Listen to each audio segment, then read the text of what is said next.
You are definitely first, GoPro. We're getting ready to start in just a second. Here, check this out. Come on.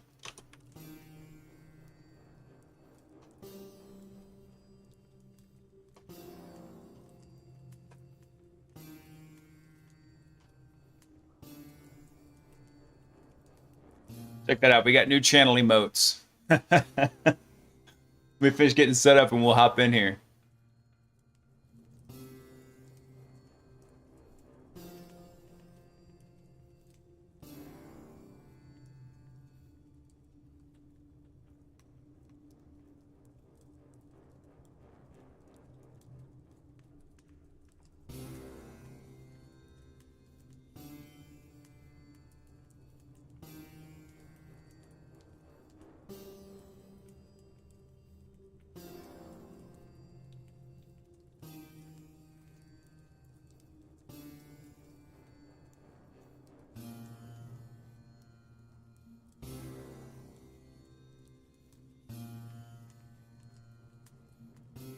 Oh man, looks like I gotta figure out how to get Nightbot killed down.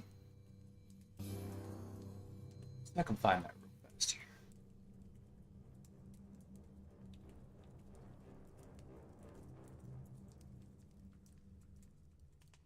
Let's see, where is that?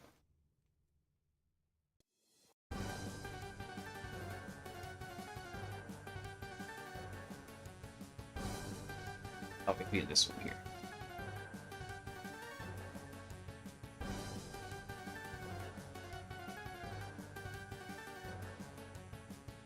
All right.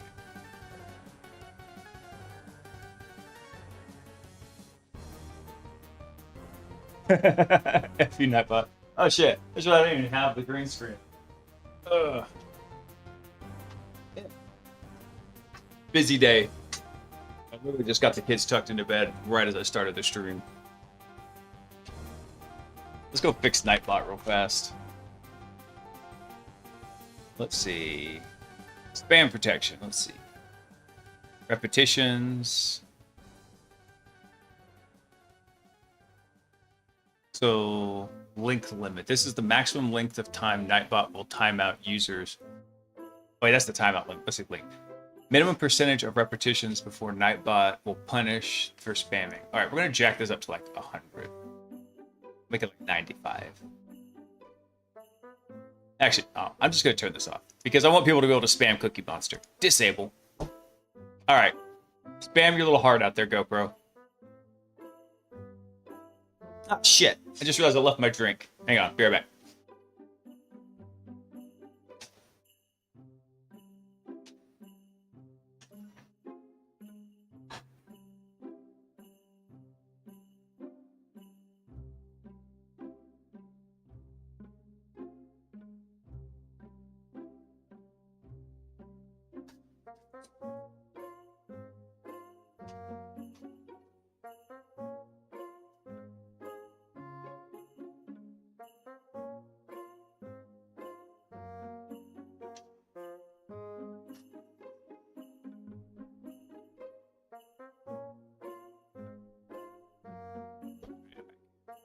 Got my soccer dad cup, as I call it.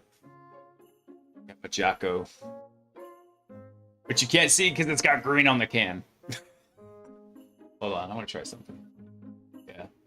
You just see right through me. Dude. Alright.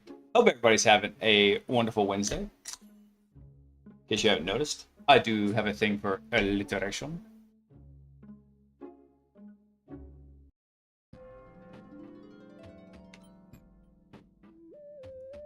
We can get these booted up here. You're not going to give me the same BS again, are you? DNS Pro failed. My DNS server is being an absolute turd sometimes. Hang on, we gotta go into OPSEC mode so I can fix this shit. Stand by.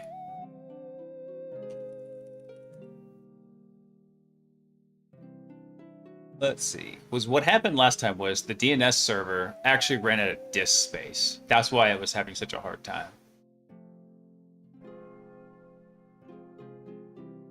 Let's see.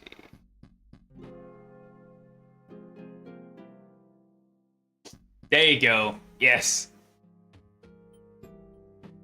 I love those emotes so much.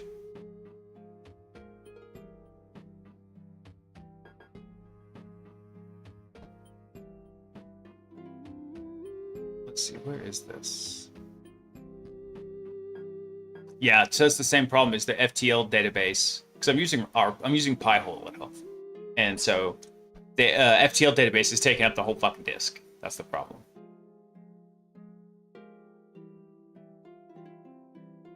Can I? All right, I thought I had it fixed. I'm just gonna have to. I know what I'm gonna have to do now. That actually explains something that happened earlier today while I was working. Let's see. Names, where is it? Local DNS, here we go. So what I do is I actually just cheat. And I look up the IP address on MX Toolbox, and then I just manually add it to my database.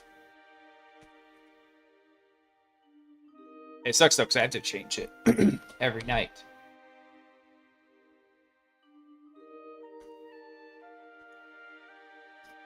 Right. Now we're gonna be good. Yep, now it's coming up. All right. I have an idea, or I want to get something that is like OPSEC mode, but it literally just puts like an overlay on the screen, like a red glitch graphic that says redacted on it. I have no idea how to do that. Hey, Monk. Probably not, man, because I feel really good, and it's because I actually got some sleep last night, and then I remember how important sleep is. So, and we've got some cool stuff we're going to be hitting up tonight, and I'm not quite sure how long it's going to take. I don't think it's actually going to take a long time because I'm very familiar with each of these topics.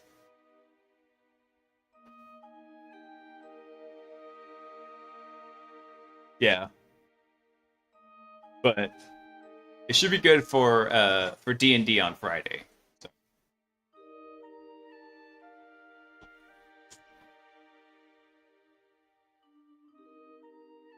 Wait, is my green screen like way off? Which side? This side. That panda hit it. Little turd. There we go.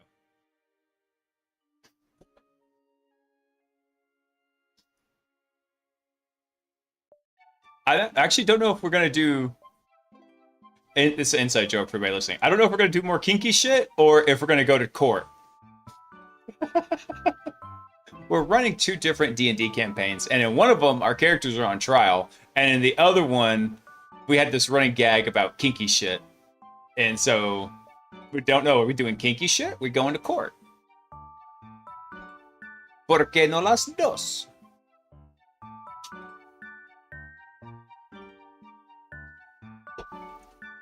All right, let's get the lab booted up here. We'll give everybody a couple more minutes to hop in.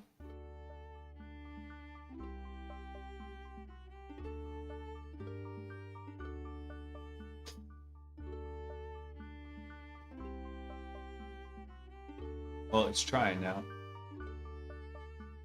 Dude, don't tell me you're gonna break now. There it goes. And so I'm running my DNS server on a little Raspberry Pi with 16 gig SD card in it. And the FTL database that Pi-hole uses is 12 gigs. So you put on top of that Raspbian and a couple other things, and yeah, the disk is full. That's why I've been having such dog shit DNS performance. I thought I fixed it, but apparently I did not.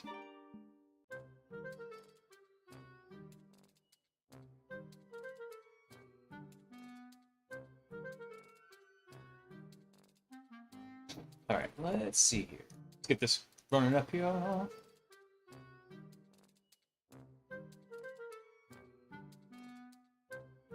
So actually, let's get workstation 1 too. We're gonna get that one as well. It will have our attack box, workstation 1 and 2. And as much as I really want to keep this stuff up, I'm just gonna close all it because I'm finding myself having tab fatigue. I have so many tabs open. Wait, what are you doing? Don't tell me you changed IP addresses in the middle of this. Ah. All right. Foothold dump FTL database. Can I even get to Google? Son of a bitch.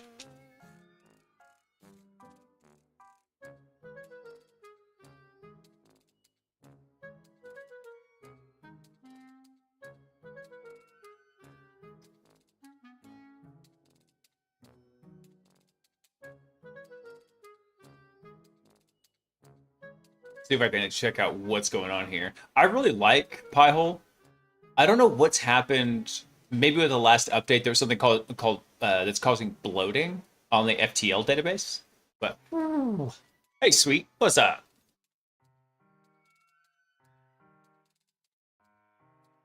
Like this guy called it tricorder.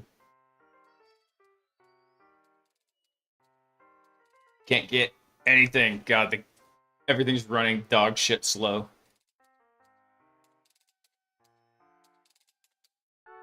Honestly, Pi-hole is so low budget. I might as well just go throw it up in DigitalOcean, and then I could use it wherever.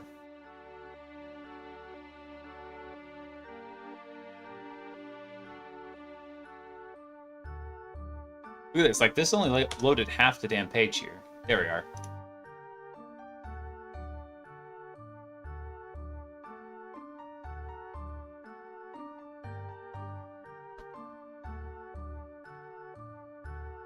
I know for a fact that's what's happening with this, though. All right.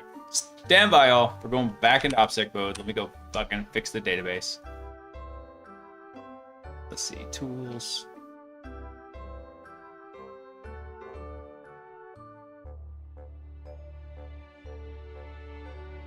Let's check this real quick.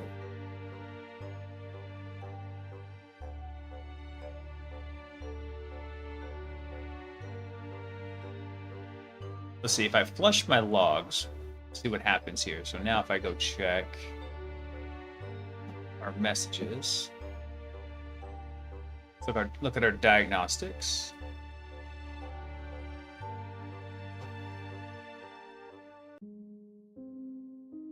What's going on here? Check something else real quick. So both streams are saying they've got an excellent connection, so that's good. All right, so no issues found so far. All right, let's go see if that resolves it, though. Couldn't.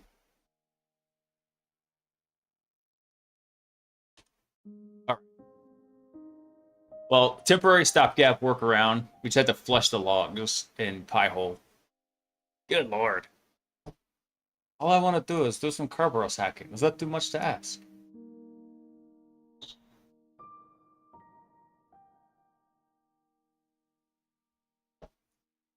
Also had to go check on the chickens. Yeah, 4 chickens and a little brooder. They were just chirping their heads off. Usually means they're not happy about something. The little dummies. In case you didn't know this, chickens are idiots. They're very dumb. They had kicked a whole bunch of the bedding material that's in the bottom of the brooder into their food bowl, so they couldn't get to the food. So they're like, "We're hungry." I was like, "Well, stop kicking it into your damn food bowl."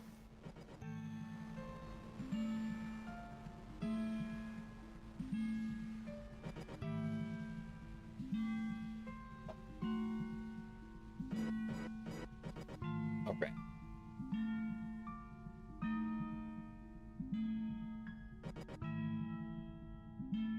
Dude, our notes on the iPad are just sprawling.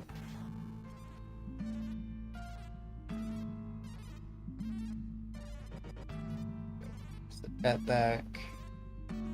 Drop a pin out. Yep, I'm aware.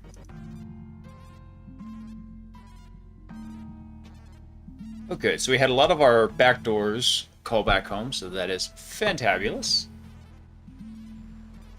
Man, so I sent out my fishing campaign today, the one I had been working on, and it worked, but not like I expected. I got to track down an issue with it. These. Well, let's do a little housekeeping before I dive into story time.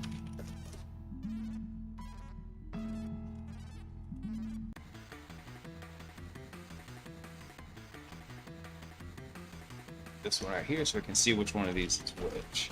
Okay. So, yeah, let me bring up the iPad. I'll explain it real quick. So here's what happens. When a victim on their computer clicks on the phishing link, they actually go to a server I've got over here. And they're connecting on 443, right? There's also 8443 listening internally on this box. So that's all right. Let's do this as the external side. This would be the internal side. So here on the internal side, we have 8443 listening, right? So what happens is when they come in on 443, they actually hit Apache. And then Apache is serving up a site with an iframe. The iframe is actually pulling from Evil Jinx over here. Evil Jinx is a man-in-the-middle phishing server designed for catching session tokens for things like Okta, Azure, Office 365, things like that. So this is how it's being rendered right here. So the user actually doesn't see any of this. All this stuff kind of goes back and forth like this. It's proxied through Apache. So it completely hides Evil Jinx here. This worked out really well. I got users, I got passwords, but I did not get any tokens. For some reason, the tokens didn't capture. Hacking is illegal. It's legal when they pay me and they agree to it.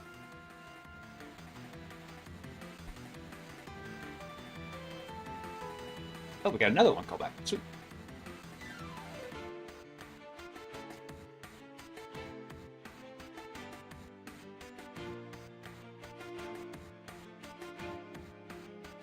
Oh, cool. So we got Nina here as DNS. Oh, we had Bob Farmer call back with his PowerShell also. Okay. Very cool. So what we're going to go over tonight, I'm going to close all these up for now.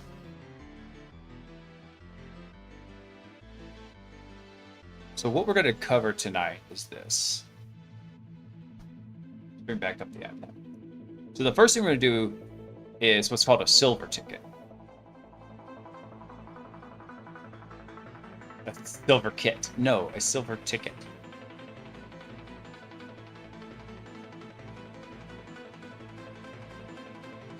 So a silver ticket, it's a forged service ticket.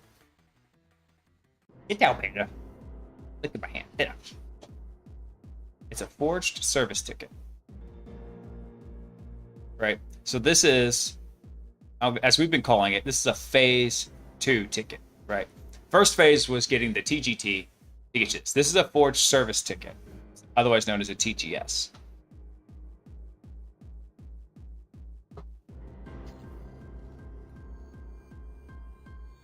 Dude, if I showed you the campaign, it looks very legit. And it has, it's extending on what Mr. Docs did on the browser in the browser style attacks. That's where the iframe comes in. It's right here. So this iframe actually looks like a login pop-up. And the CSS is so good on it.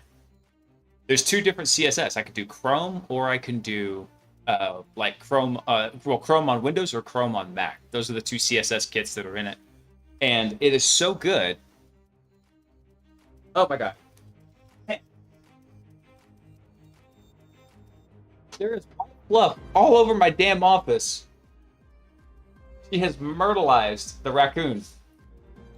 Honey, you cannot play with the raccoon until I sew up the leg, because you're just digging fur, fluff out. Nope. Yeah. No, raccoon's in jail right now.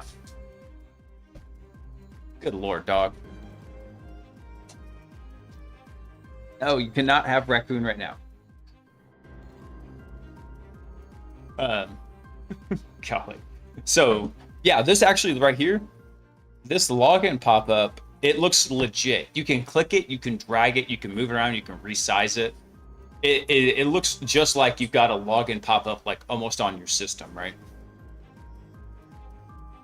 Which planet are we hacking tonight? Uranus. You walked right into that one. Probably backwards.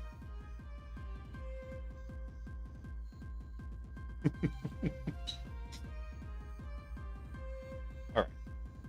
Let's see.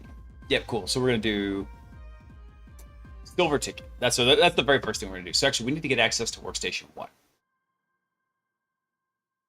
Yeah, right there. So silver ticket's where we're gonna start. It's a forged service ticket.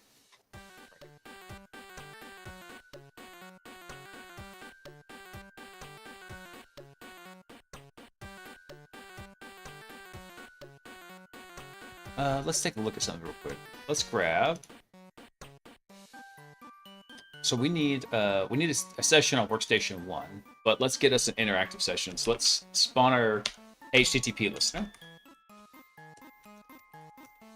And then once we get that, we'll have system over here spawn an x64 TCP local.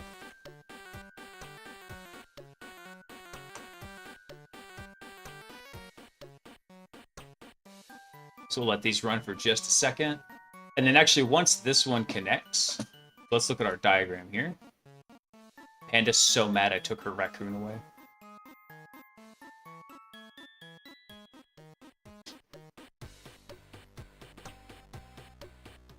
Alright, so it says we established a link. Here we go. So actually what we want to do now is we want to tell it to disconnect. Can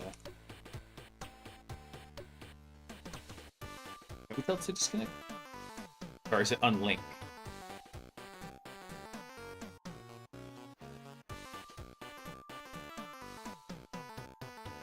No, that's not what I don't think. I don't think that's what we want. Should be like 31337 here. Let's do. I want to be able to disconnect that. I know we can. Because what I would like to have here is on. What I'm going for is that on Nina's HTTP session. Here we go. Let's adjust this real quick. Let's set this interactive. On Nina's HTTP session, what we'll do is we'll have that connect over to the system shell so we can just have everything going over that channel. I'll allow it. Nice. By the way, if anybody hadn't seen, GoPro has been spamming the new emotes. We're finally done. I got them uploaded earlier today. I freaking love them. I can't wait till the channel levels up and I can have her make some more. But that unfortunately used to have all the follower emote slots. If I can think of another really good one, I'll ditch the sunburn. Even though I think the sunburn's kind of funny. But yeah, actually, shit, I might just have her go make me like make me the little hacker smiley face with a sunburn.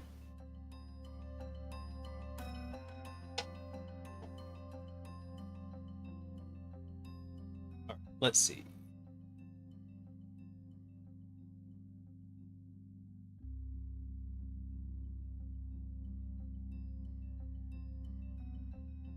This doesn't look like it is working, unfortunately. Because look at that, our timeout, our last is like way above our check-in here. What process ID is this? This was 8652.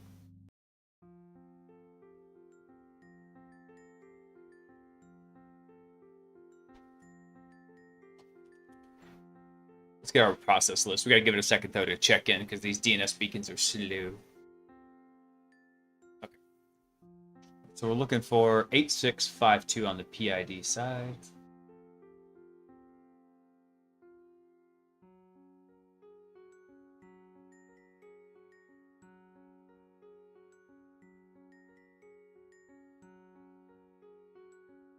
Not seeing an 8652, which means that is probably dead. We must have killed it. So we ran into this before, actually. So stuff that spawned from the executable did this, but the PowerShell ones don't seem to do that. So what I'm going to do is I'm going to remove this one. And then here in Nina, look at PS inject.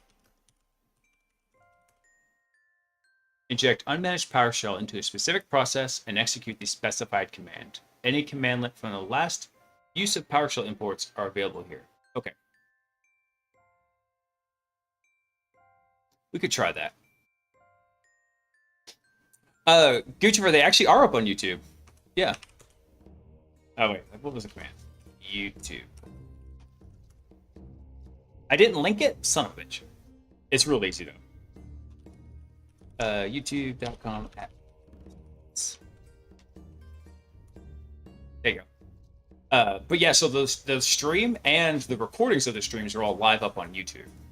So I usually recommend people, if you're going to be live, just from the 2 months I've been doing this, the live interactions on Twitch are far superior than what's on YouTube.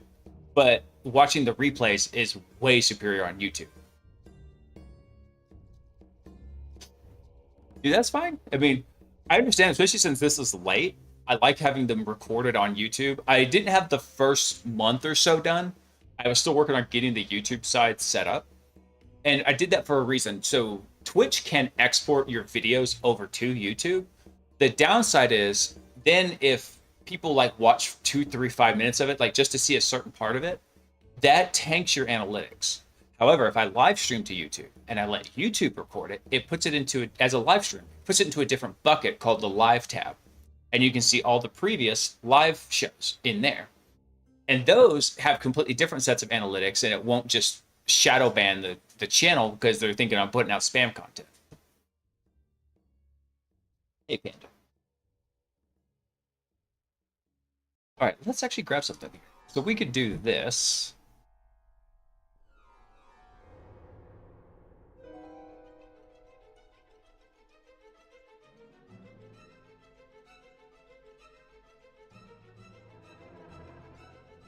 We actually should just be able to do this right here.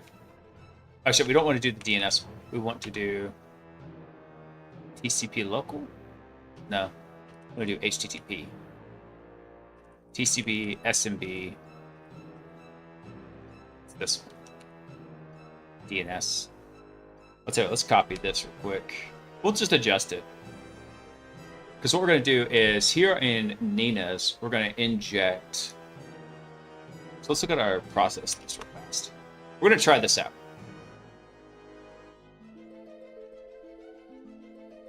So we'll wait to give it a couple seconds here to get our process list back. There we go. All right. So one that I like to inject into is Explorer. So that's 4896. So what we'll do is we'll do PS inject on 4896. We'll see if this actually kills the beacon, because process injection can be kind of funky.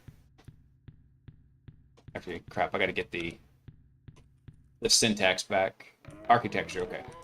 So we'll do PS inject for 896 to target Explorer exe, which runs the GUI on Windows. It's the desktop environment, essentially. So we'll do 64-bit. And the commandlet that we want to run. So I'm going to drop this in there. I don't want to take this whole thing, though. We just need this part right here. We'll see if this works. I'm not sure if it's going to. Let's change this to HTTP. We'll see. I've actually not used this.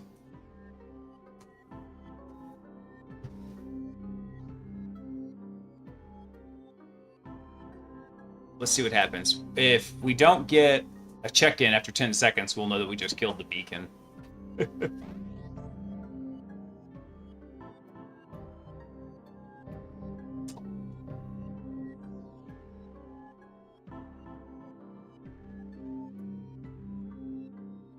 Yeah, it looks like we killed it. Let's go look at Workstation 1 and check our virus logs here.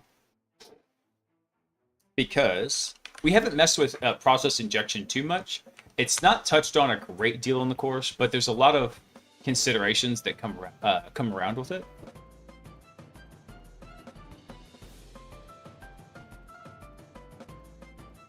Let's check our virus logs real fast here. So it's 2:40 a.m. on this box. Let's see what we've got. We had something blocked at 2:33 a.m., but that doesn't look like what we were doing. What's up, Handles? How you doing, dude? Wait, did it unmod you when I accidentally banned you? Hold on. There you go. I forgot that whenever I accidentally banned you, it took away your mod. I just noticed. I was like, oh shit. Okay, so yeah, we had a behavioral flag at 2:33 a.m., but nothing recently. So why is? Oh, there we go. It did check back in. Okay. Now did we get a callback on it? It doesn't look like it. Let's try just help inject. Can we just do an injection? Let's try just that. So rather than doing a PS inject, what is this? This is 4896. All right, so we'll inject to 4896, 64-bit HTTP. Wait, 4896. Gotta type it. No, we have to. I realize what's happening here. We got to give it time to process because we can only transfer so many chunks of data every 10 seconds, right?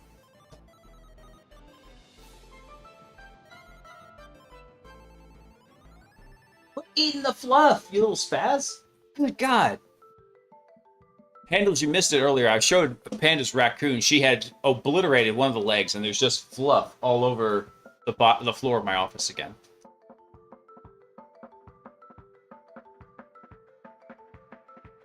Started messing with some OSCP labs again, and I'm almost to flag 2, just like an hour or two in. Nice.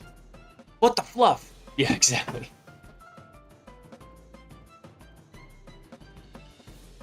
Interesting. So we have... Did that kill that process too? Because it checked in. Look at that. We have our HTTP listener running over here, but I think we might have killed our DNS one.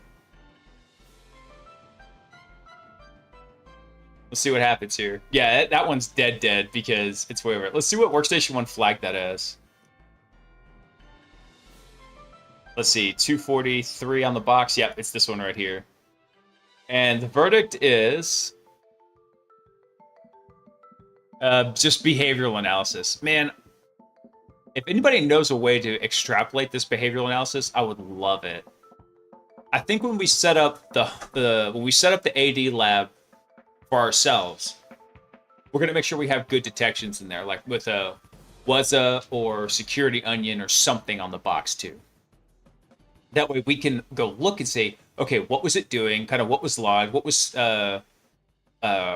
like sysmon tracking? What can we do with it? Get system and turn that shit off. That's not the goal though.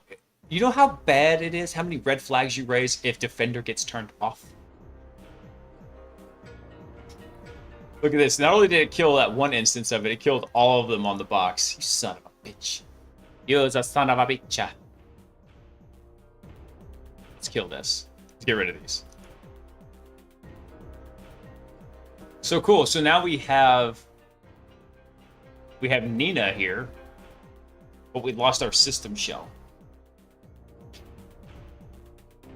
Oh, let me see what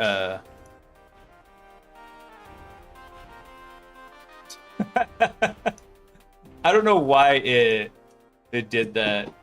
I mean, I get it. It thinks ignore.save suite was a... Can we add stuff to the ignore safe? We probably could. But again, that's stuff that's all stored in registry entries. Just like, I believe that's in registry entries. And also just like, what is it? What is it? I'm thinking like trusted files for like when you execute macros. So if you execute macros on a Word document or an Excel document, it puts that particular file path and name together, the full path, into a registry entry that makes it like a trusted file. And if you have robust detections, you'll be monitoring those registry entries.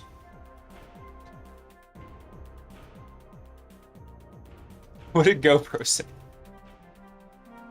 Exorcism. Nice.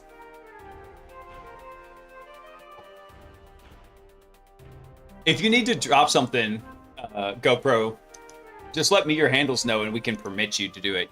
Handles, actually try that. Try this, handles. Do a exclamation point permit GoPro. See if it'll let... You should be able to permit him since you're a mod.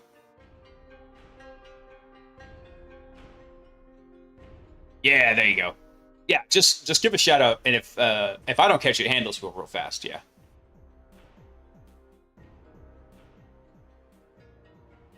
What does this button do? I can't cheer in my own channel. I don't even know what cheering is. Dude, it's stupid easy. It's just you have some pitfalls to it. Like GoPro was spamming the new emotes earlier, and Nightbot smacked him with a 60-second timeout. So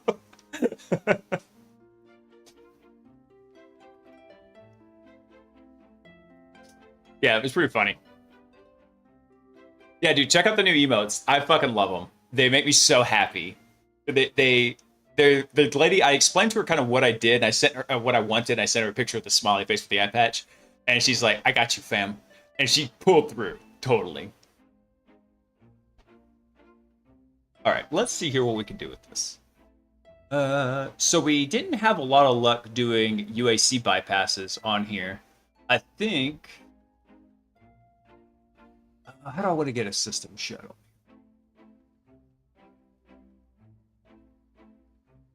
Let me try something real quick. Let's look in our notes. Yeah, let's cheese this a bit, because I believe if we take this,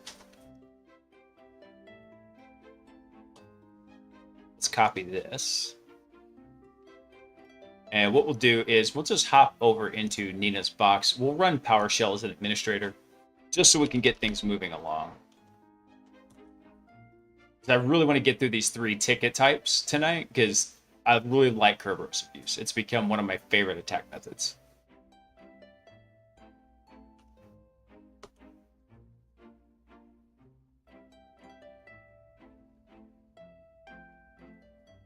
All right, so we're going to do PowerShell, and I'm going to tell it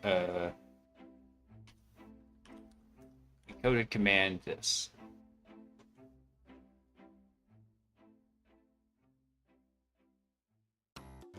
All right, so that should just hang out here because I didn't tell it to do a hidden window. And then now, if we do a run netstat. Actually, we're going to try something here. Let's see if we don't kill our session here by doing that. I just realized this HTTP one still had our 1-minute sleep setup, so we're going to drop it down to interactive mode.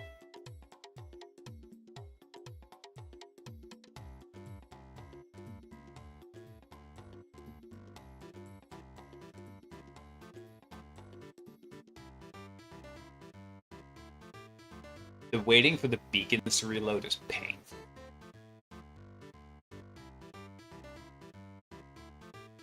And I get it. It's like, it's just 1 minute.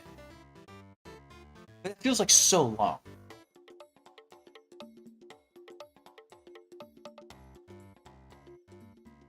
Hey, we're interactive. Sweet. All right. Cool. So now let's run a netstat. ANOP TCP. And cool, we have our 31337 listening there. So let's link, let's connect to that. Link would be if we were doing a name pipe. We're doing TCP. All right, cool. So now we've got. Oh, did it give us a system shell? Hell yeah. I'll snap. That's what we needed right there. Perfect. Now we can continue on with the actual work I wanted to do tonight. The setup is complete. Pretty cool. Let's do, so we need to load up Rubius first thing. I'm 2 followers away from 100 this month alone. Like 100 new followers? That's badass. And yeah, doing those consistent daytime streams, I'm sure you'll start having them trickle in. Dude, that's fucking sweet. Because I'd say, like, of all the people I've talked to and all the advice I've been given was consistency is that key. So, like, I tell my kids when I put them to bed, I was like, hey, dude, you chose to read books. We don't have snuggle time tonight. Daddy's got to go start his second job.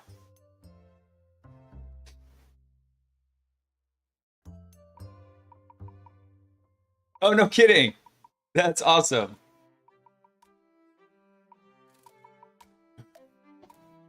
How cool, dude. What do you say? Like, just hopefully, like, keep up the good work.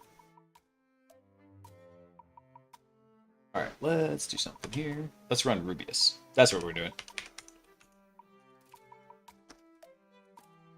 So we're gonna run tools. Rubius, Rubius, wherefore art thou, Rubius?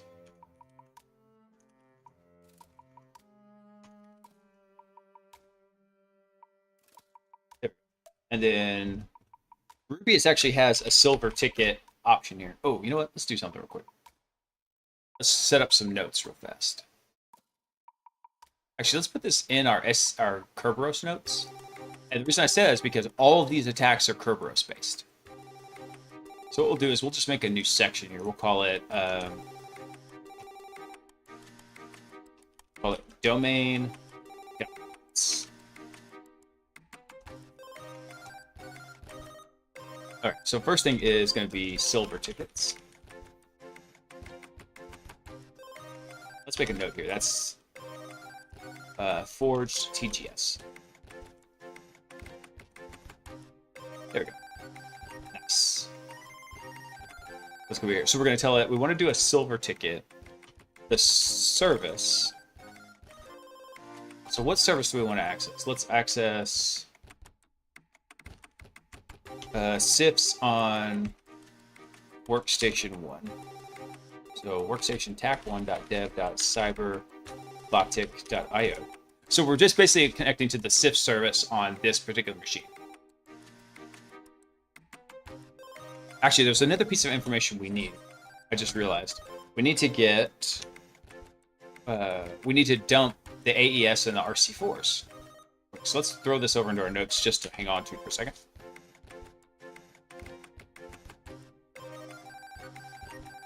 Oh, let's see. So he was working and he dropped a few lines in the chat. A couple of folks were like, wait, the Hack Smarter? Imagine how it would feel if I get the interview with John. I already have an interview planned after OSCP with someone who does offensive AI research at NVIDIA. Dude, actually, I ran into some of those NVIDIA red teamer folks at the last Black Hat, and they were hella smart. So that would be a badass role, man.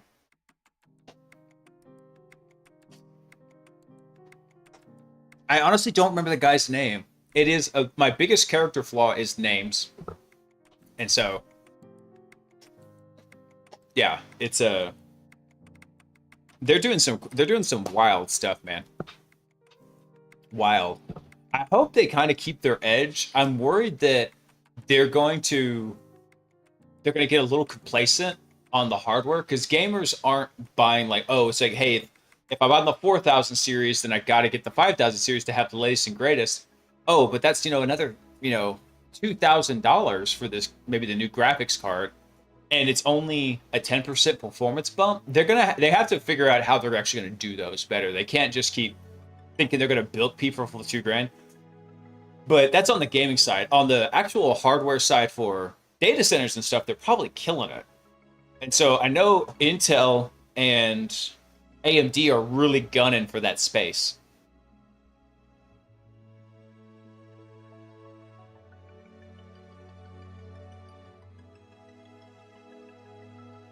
If I get John Hammond to say yes, I think they would sing a different tune. Yeah. I think their offensive doesn't really play into their gamer space like they're pivoting. Yeah. Dude, no way. IBM bought HashiCorp? No. No way.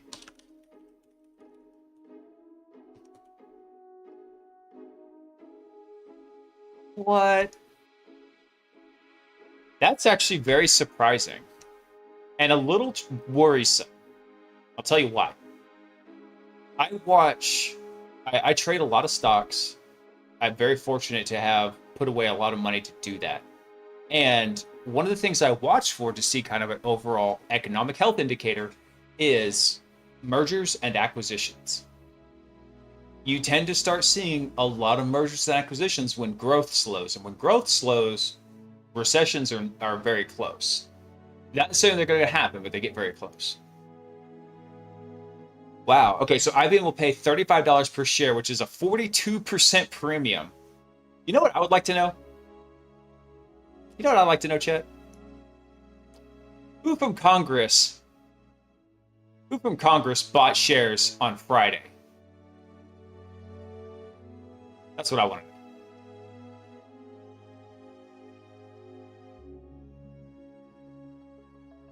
Oh, you're gonna get John as the interview on your stream, dude. That'd be badass. Hell yeah.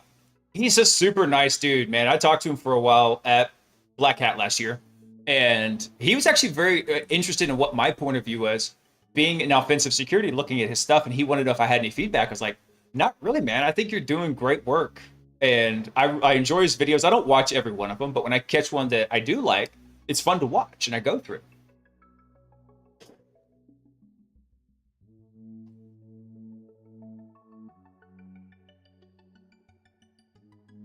NVIDIA does a lot more than just games. AI is huge for them. Yes, it is. I did a stint with them and HP for a 3D suite called Oniverse, which was really cool stuff. Full digital twins, Isaac audio, nice, very cool, dude. Yeah, in our system, and this keep in mind, this system is 5 years old at this point. But Cthulhu, my hash cracker at work, uses 8 Titan V cards, and it is a beast. Now, if I could go rebuild it with 4090s and be able to, I think, double or triple the power of it. However, the 4090s, as far as I know, don't really have a good economically priced data center style card, right? Because those things are packed in there. Like, it is a solid row of video cards in there. Like, it'd almost be hard to slip a piece of paper between them. They're packed that tight. So you can't just go cram a 3-slot wide cooler of a 4090 into that bitch. Oh my god, I would kill for one of those systems. Sweet, that's a sweet system.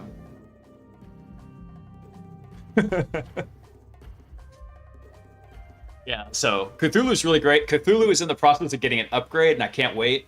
Because when we finish RTO, we might do a little stint over into some AI hacking shenanigans. There is something really cool here that I like. Check this out. So on Hugging Face, there's an open source model trained on all sorts of offensive security stuff called White Rabbit Neo. And actually, me and a whole bunch of other people on their Discord petitioned the guy to re-open source it. It was open source. That he closed sourced it because he was worried about legal ramifications. And we encouraged him to open source it because these tools being developed in private, they are, then the little guy has no basis for competition. So he finally did go reopen these. This is actually really cool. And I have tinkered with this. I actually used it to help me make some SQL injection statements.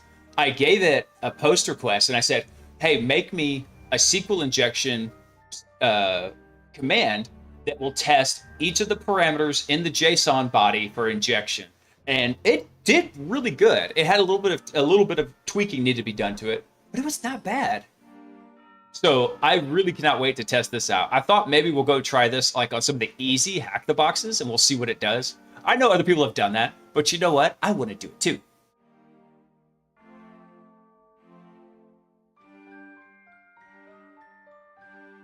I see White Rabbit. Yeah. It's a really cool thing. I've actually was able to run this on a couple of different systems. If I wanted to, I could even run it on this one because this one has enough RAM to do that. But yeah, this is really cool. Just to reiterate, so whenever you see the name of the model and you see the something B, 7, 33, 13, that's how many billion parameters there are. That is approximately how many gigs of RAM you're going to need to run that model. And if you're running on a graphics card, that's about how much you got to have on your graphics card. If you're running it on CPU, that's about how much CPU RAM you're going to have.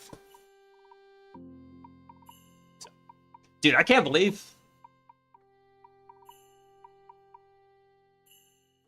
HashiCorp shares rose 4% extended trading on Wednesday. Well, I wonder what they're trading at now. They're buying it at 35 a share. HashiCorp stock. Yeah, and that's usually about what happens. So as soon as a takeover bid is announced, it doesn't go all the way, but it goes very close. So there's a 10% margin here, right? So if you're willing to wait out the acquisition, you'll get, 3 or 4 more bucks a share. But if you're just like, hey, that's cool, I'm just going to cash out right now, that's fine. People will arbitrage that on the stock market. All right.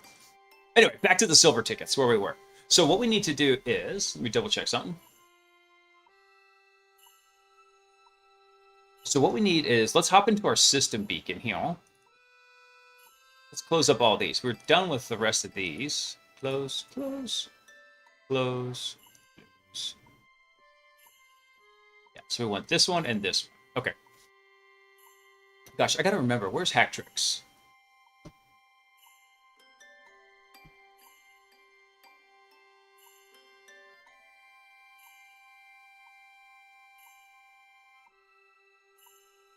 Man, don't tell me my DNS is crapping out on me again. That damn little server. Dude, I know. There's a lot of those little quality of life things I need to fix handles. So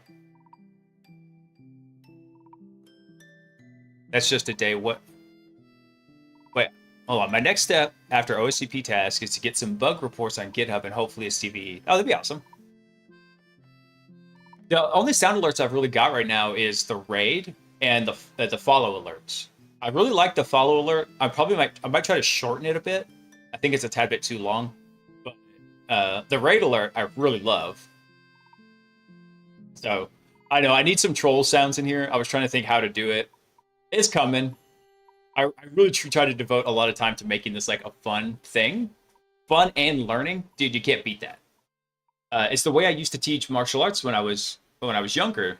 I taught martial arts for 4 years, and the classes were hard, but they were also fun. The students really enjoyed it, and so they were willing to work harder because they were in good morale. Right. All right. Let's look for something. Let's look for. Here's our silver ticket info. What we need though is we need to actually dump.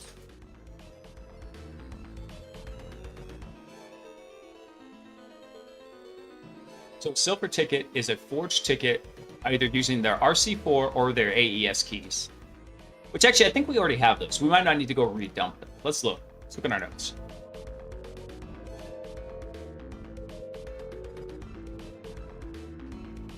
Let's go look down here. I think we did dump those. So yeah, RC4 is also the NTLM. They're synonymous in a lot of these tools. Yeah. And then for J King, we have the AES here that we can use. And for B Farmer, we had the AES. Okay. So we dumped these from Mimikatz. That's how we did it.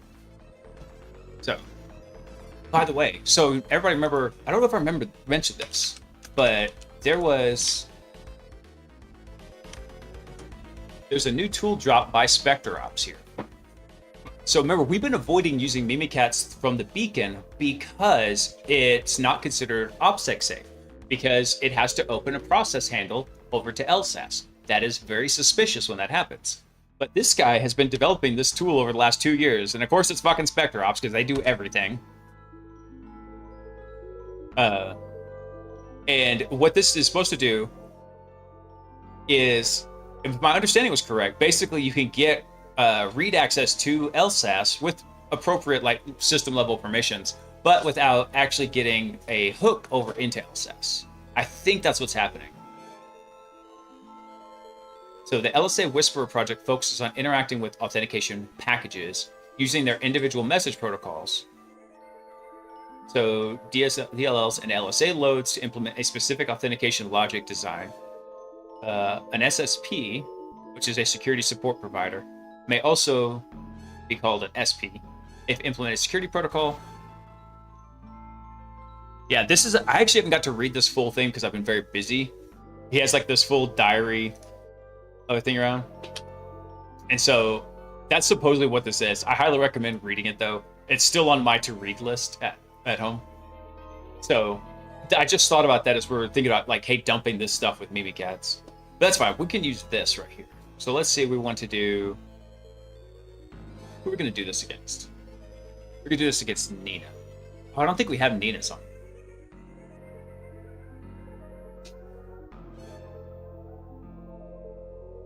Yeah, we have J King. And then we had a bunch of these other ones in here. Let's delete this stuff out.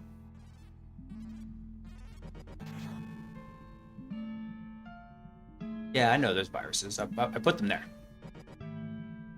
How much Hack 5 gear do you own? Always eyeball, but never bought any. I got a rubber ducky, but that was given to me for free. And then I've got a Wi-Fi pineapple with the additional 5 gigahertz card to it. And the reason for that is because it really just make testing Wi-Fi implementations for my clients really easy. Because a lot of times, yeah, you can go do it with a regular wireless card, but there's a lot to be said for efficiency of speed. So for economic reasons, it made a lot of sense to use the pineapple. Plus, I even had the pineapple set up to auto SSH back to a jump box so I could reach it from the client site. So I could drive out to my client site, deploy the pineapple, leave it, and then come back later and be able to work on it. So the pineapple's cool. I do like it. I think that's pretty much all I've got. They have a couple of other neat tools in there I thought about getting. But yeah, on the same way as you, I eyeball them, my Windows shop, but I never buy them. Yeah, but see, we don't bill per hour, though. We bill by project, right? So if I get the project completed and all the objectives met in a shorter amount of time, I'm making more per hour. If I take longer, I'm making less per hour. Very, very, very rarely. I don't think I've ever run a pen test personally that was billed for time and materials. Let's see. We got this right here. That was not what we were wanting, though. Let's just do Mimikatz. Let's see. Mimikatz dump AES 256.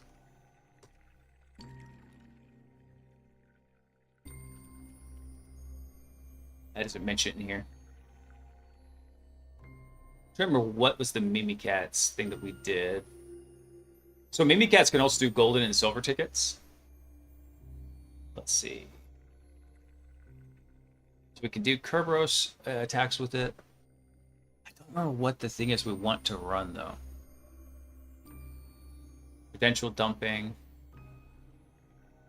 I don't think it's something in the Sakura LSA, but it's not tickets.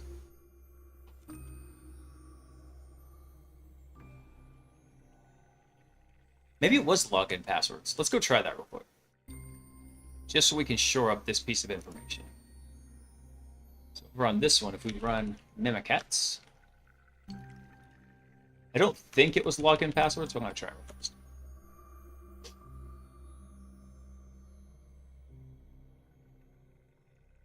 Yeah, that gave us the NTLM and the SHA-1.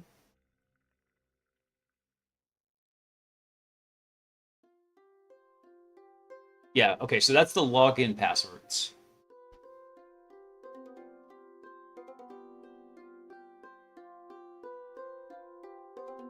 All right, well, you know what? Let's do this. We're going to run this with a fake thing. And when we run that, it'll tell us what modules are actually available. Here we go. Process, mini dump, pass the hash, curb TGT, DPAPI, trust, tickets. It maybe actually is the Kerberos one. Let's try it real fast.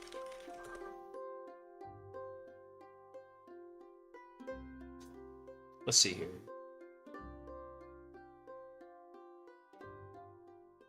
Did it run? Did it just run that fast? Oh, it did. I'll be damned. Okay. No, Kerberos is not what we want. It looks like it's literally just getting TGTs and TGSs out of here. Yeah. So it's not that. What was our other option here?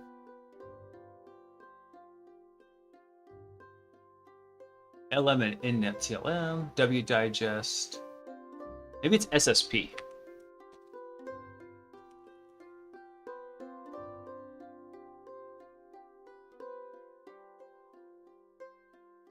I think we did this section before I really started taking good notes.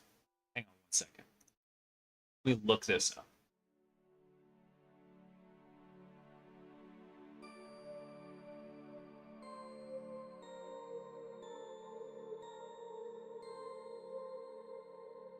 Here, so there's credential theft.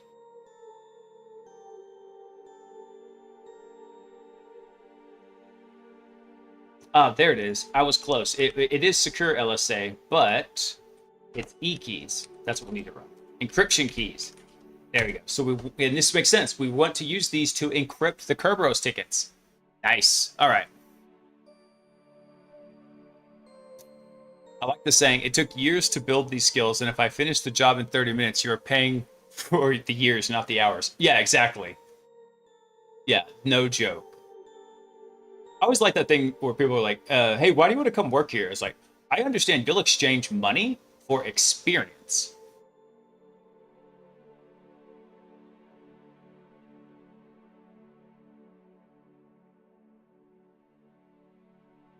All right, where is... Here we go. This is what we wanted.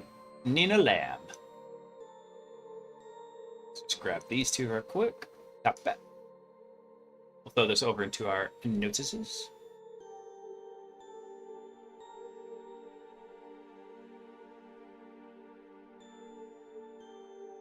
Let's delete these out because they're not helpful because it's just repetitious. There we go. So let's grab Nina's.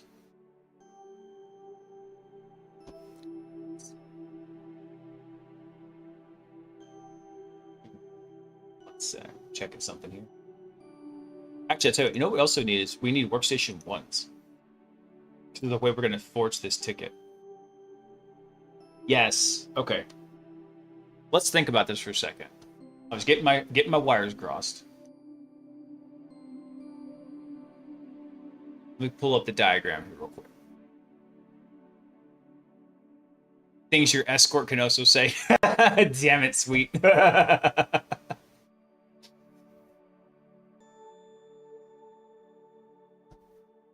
Right, come on. Dude, my DNS server is running so dog shit slow. Yep. So let me bring this back over. All right. So think about this. We're forging a TGS, right? So we're impersonating almost the domain controller, right? So quick recap. Phase one is we actually impersonate this. We're presenting our data to show the domain controller, yes, we are in fact who we say we are. And then we're saying, hey, I would like to request, I'm going to send that back to TGT, request a TGS to access a particular SPN, right, service. Then we go present that TGS over to it. So if we have, and this is encrypted, right? This TGS is encrypted with the target's hash, right? So if we have the target's hash, we can forge access to the target. So let's grab, we actually do need workstation one's info in here. There we go.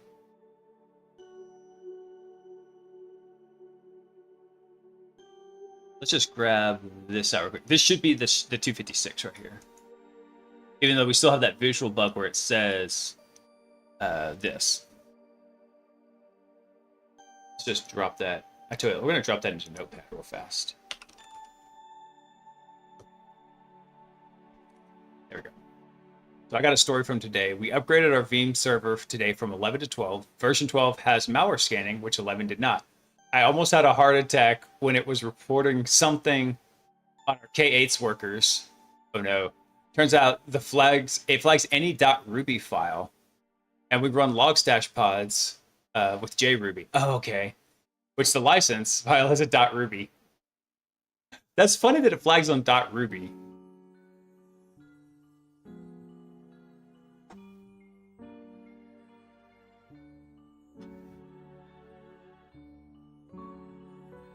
I was just talking with some of my folks about, because Metasploit.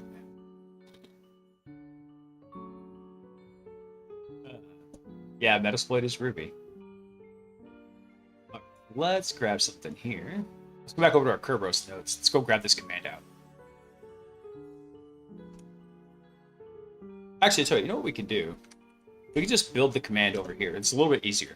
So the service is going to be SIFS workstation 1. And then, let's see, what else are we going to give it here? Yeah, so we're going to create a silver ticket. We're going to tell what service we're connecting to. We're going to give it the AES 256. Drop that in. And then we're also going to give it the target user. So this ticket here, this TGS, has the user's information in it, right? So we can put almost whatever we want to in there. So we're going to use, this is the AES 256 of Workstation 1. But we're going to tell it, hey, the person presenting this TGS is Nina Lamb. That's what we're going to tell it. So we'll tell it /user in Lamb. And then we're going to tell it a domain, which is going to be dev.cyberbucket.io. And we also need to give it the SID here. Now, which SID is this? Is this the security identifier for the domain? Let's go look that up real quick. Because whenever I did this with Mimikatz, you needed the domain SID. So let's go, or is it the SID of the workstation? I'm not sure. Let's look at that. Rubius Git. Let's go pull this up. When in doubt, RTFN.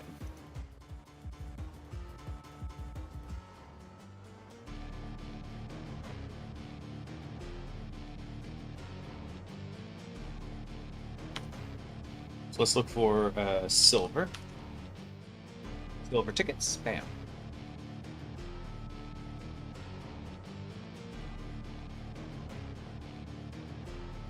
The CNAME and CRealm arguments can be used to set different values from those fields in the encryption ticket part.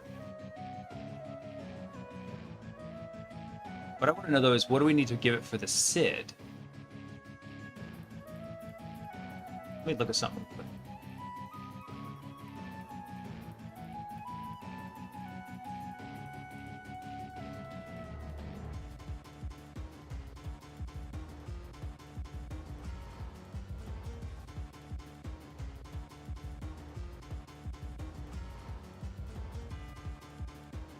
Actually, I believe that's Nina's SID right there. Okay, so we're going to give it the username, domain, and the SID of the user. So let's see what let's double check that against our.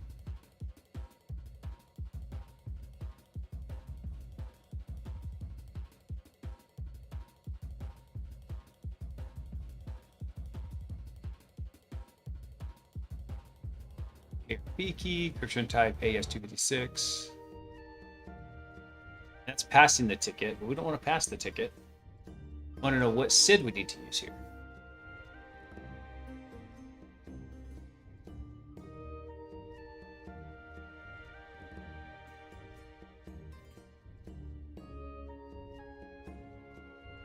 That's not it either. Ticket can be used to request a service ticket like from STGS. Okay, you're not being helpful.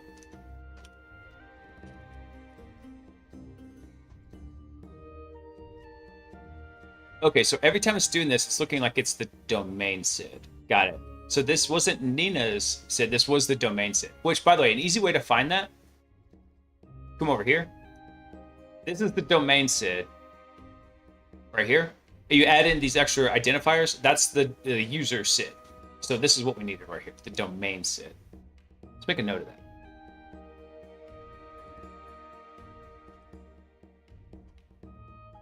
So we'll put that in there.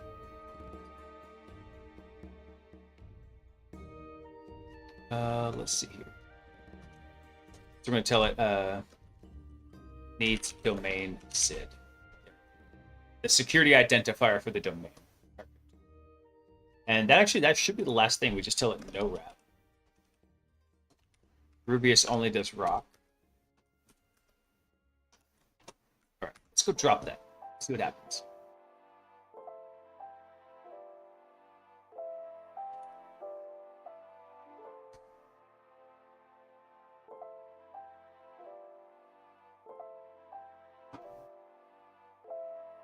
There we go. So we now have TGS. Yeah. Very cool. That's right. I need to go run and grab something real quick. I'll be right back. I'm going to run ads while I do that so we can just get them out of the way. We can do some more Kerberos stuff. So, be right back.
Right in the back. You're testing out the shout out, yeah. I think there's a commands option. There you go. It tells you which commands are available.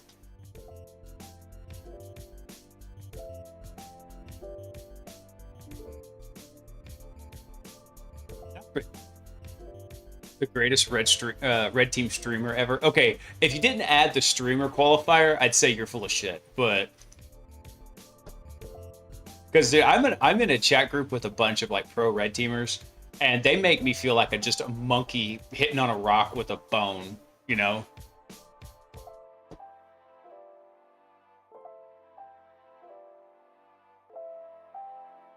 So anybody else who feels like that in chat, like it's just going like this, everyone starts somewhere.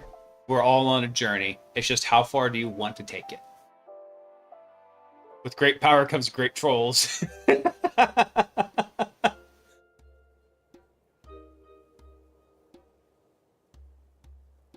Oh yeah, dude. So I wore this shirt to work one time, and and everybody there in the professional services department knows about B-sides. He goes to it and goes to a bunch of the local security stuff. And he asked, he's like, "Oh, dude, I see your B-side shirt. When is that from? Which one was that?" I was like, "The first one." He's like, "Oh, it's like that." Huh? I was like, "It is like that."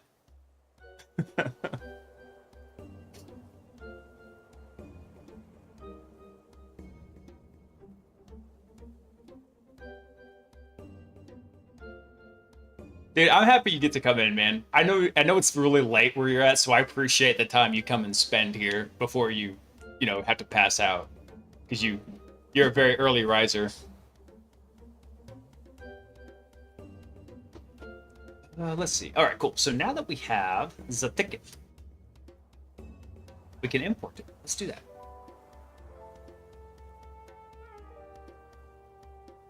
So the downside to this method, however, is if that optional phase 4 of authentication is enabled, this one right here, would be owned. It would totally fail hack validation. But very few operations actually have this enabled.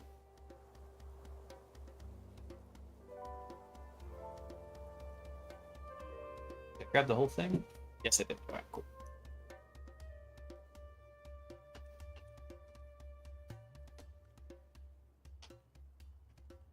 We put another note in here.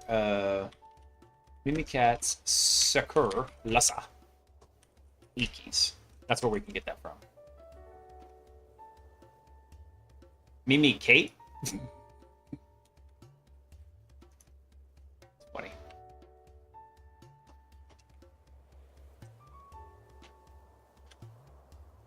Oh, dang it. Did I not copy it? Genius. There we go. Now let's take this. Pasta.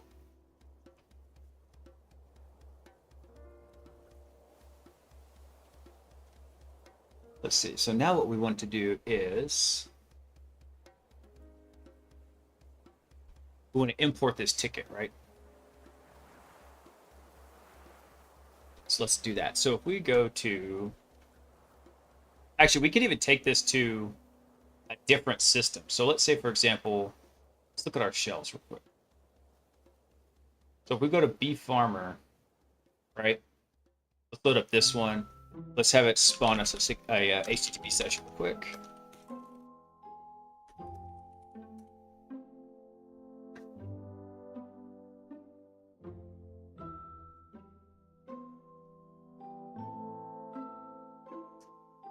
Give that just a second. It's probably going to need 2 check-ins to actually spawn it.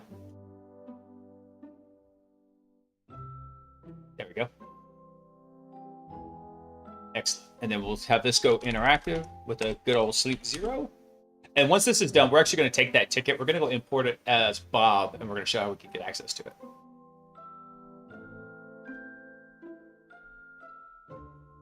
I've been up pretty late lately because of the OSCP grind. I respect the grind, dude. Yeah, that's the sock whenever that pack validation there. It's like, can't get good, noob. You're not a real hacker unless you keep your notes in NeoVim. I've just never learned NeoVim. At this point, Vem is even considered dark arts because everybody's like, oh, just use Nano. It's like, I don't want to use Nano. I want to use Vem.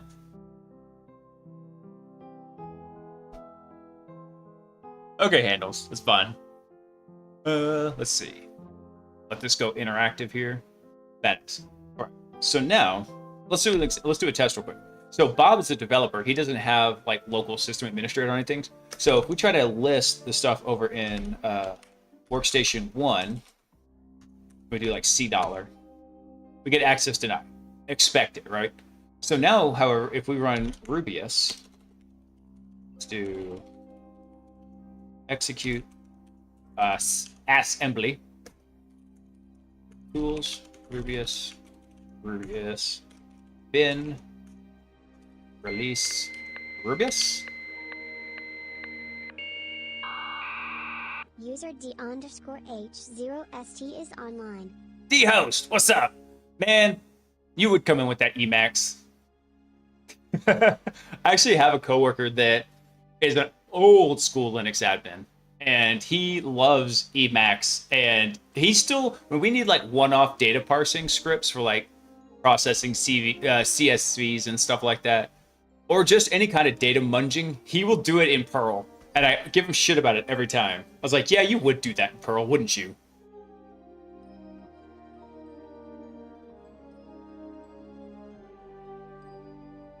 Thanks, sweet. Dude, I love that dial-up, man. That was my childhood right there. I think I want to say I was in 3rd or 4th grade when I first got dial-up. Yeah, I'm that old.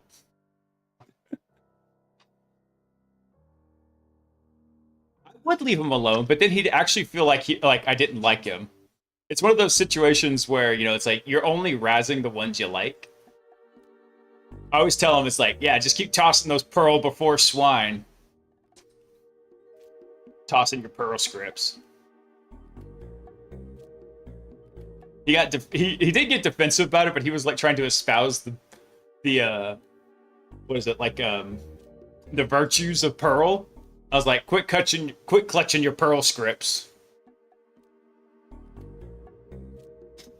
All right, let's do something here. We're going to inject this TGS. That's what we're going to do. So we're going to create a sacrificial process. Let's do that. So let's do create net only, which is going to do a create a net only process, right? So it's not going to validate the information we give it. And then let's tell it what program we want to run. So program we're going to run is, actually, I wonder if I can do I have to give it the full path? I want to try this. I'm going to try just cmd.exe. I just want to see what happens. We'll actually respect like the system paths and do that. And then we're going to give it the domain dev and the user name in lam, because that's who's in our ticket. We do want this information to match what's in the Kerberos ticket.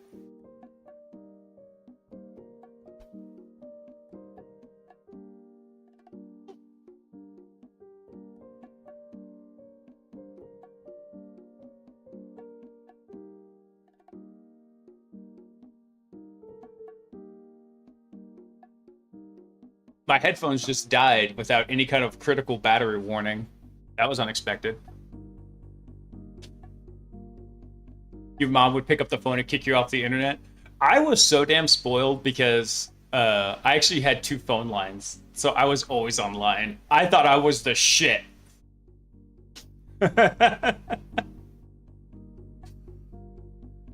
And of course, then my buddy, his dad was like a super IT professional back in those days and had a T1 line at his house. Or was it an ISDN line? He had an ISDN line to his house. And we're like, oh my God. So we'd always go over there and bring like zip disk, and we'd download whatever stupid shit we were downloading, probably MP3s, and then take the zip disk back to our house.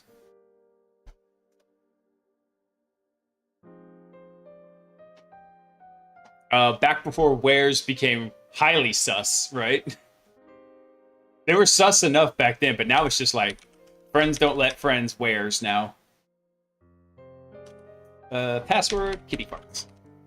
The password doesn't matter, but we do want the domain and the username to actually match. And then we're going to tell it what ticket to use for this. There we go. Cool. So what we can do is we're going to create this process. It's going to tell us what process ID it injected all this shit into. We're going to steal that process token. What? What do we got? We have program, domain, username, password. Check the notes here. Oh, you know, it'd help if I spelled create properly. There we go.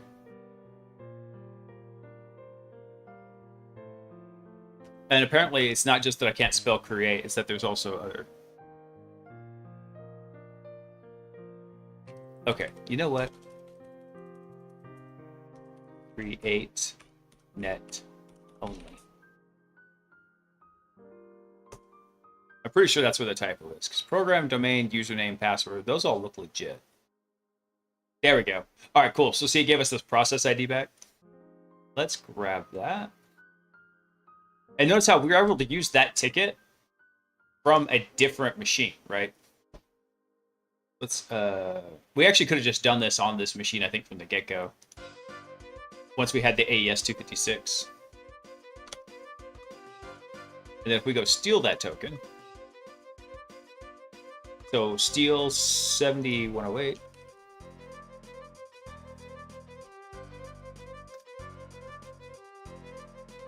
And now if we go do the ls command again,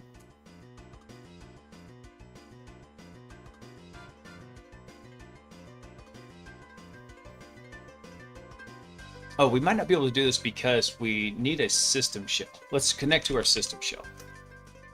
Because we don't, or at least an administrative shell. We don't have an administrative shell, right? Or a system shell right now. But we do have a system shell. So let's deal that again. 7108, is that it? Yeah, 7108. So let's steal that token. 7108. Steal that process token. We're impersonating. It says we're impersonating B Farmer, but whenever we actually reach out over the network, it's going to impersonate Nina. And then let's do ls workstation tac1 c.dot. Login failure? What the fuck? What's TGS? I wonder.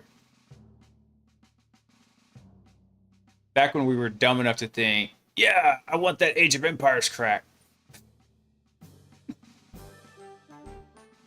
Yeah, usually I forget what kind of cracks I was usually downloading, but yeah, it was definitely happening. I'm not saying it did happen. I'm saying if it happened, I don't remember what I would have downloaded.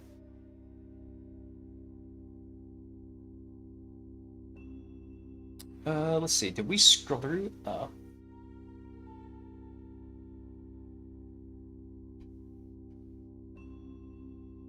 Let's try this real quick. Let's come back over to... Let's go grab our command again. Let's go double check it.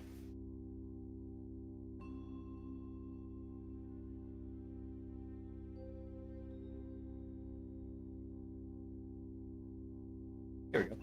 So the command we ran here, we ran the silver ticket.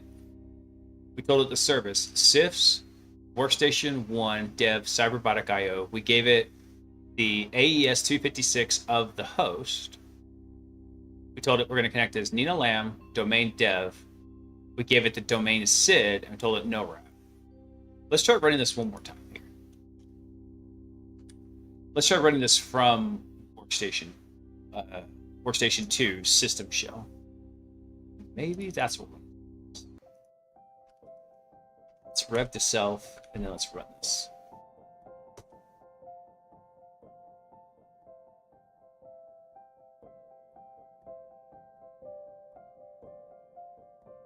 So then we've got our ticket here.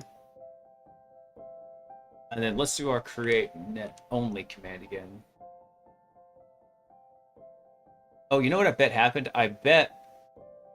Actually, I want to try this. Before I go reusing that new ticket here, we're going to do the create net only. And we're going to drop that in the system shell. We might not have had permissions to inject that ticket. Doesn't make sense, but I just want to try that again. So we did create net only. Program was cmd.exe. So you know what we can do here? Let's look at the process tree. Process list. And if we look at the 7108 PID,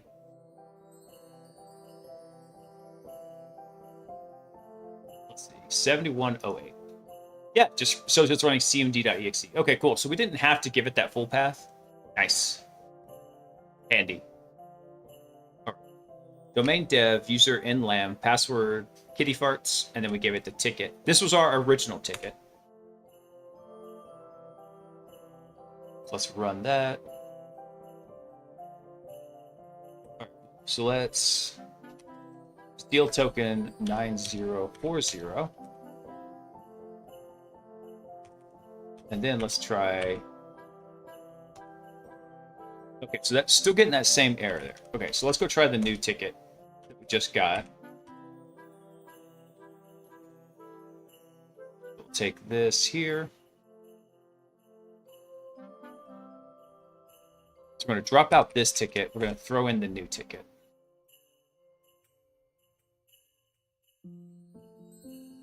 Yeah, so this should be our silver ticket. Here.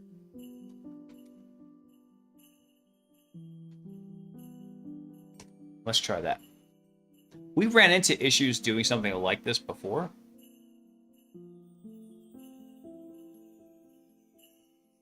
There we go.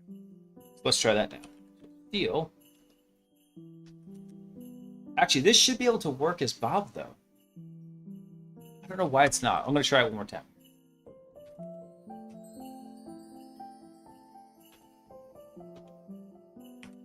You know what? I just realized also, we might need to give it.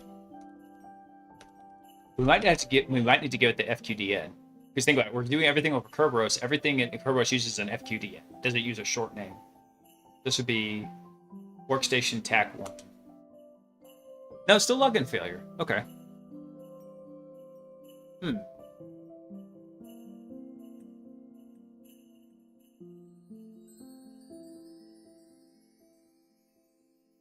Let me try something here real quick. Let's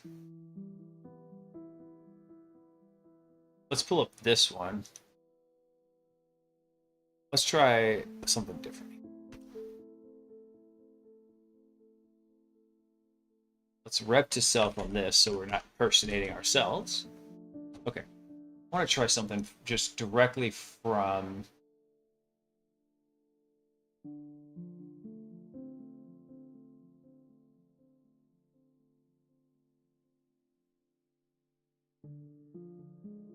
Actually, I just realized something. In the notes here, we're actually running Rubius from our local machine. But this should still work with the execute assembly. Let's see what happens. So I'm going to try word for word what's from the lab example, which that looks very similar to what we did. 3DS Max Crack was passed around my school on a floppy. Nice. Bunch of degenerate hackers.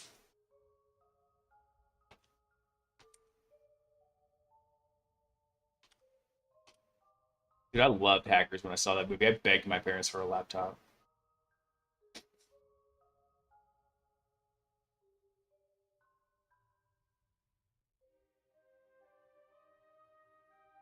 But...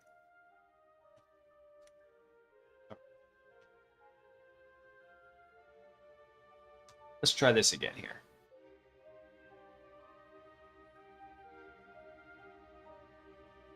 All right, cool. And then now if we steal that token, see if this works. 6720. All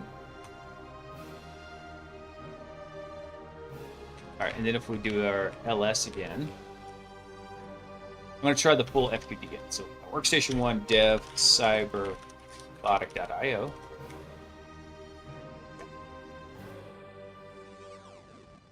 So what was the typo difference here? The main thing was this command right here is different in some way, right? Because the import command, I don't think we messed up. So let's go look at what was the difference between the example given in the notes versus what we have in our notes.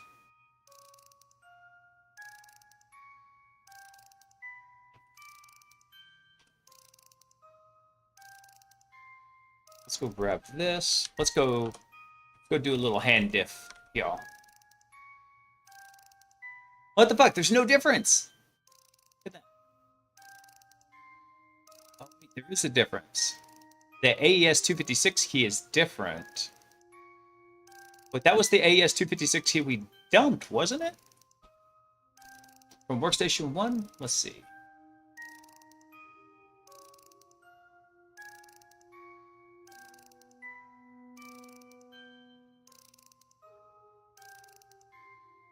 Yep, it's this one right here.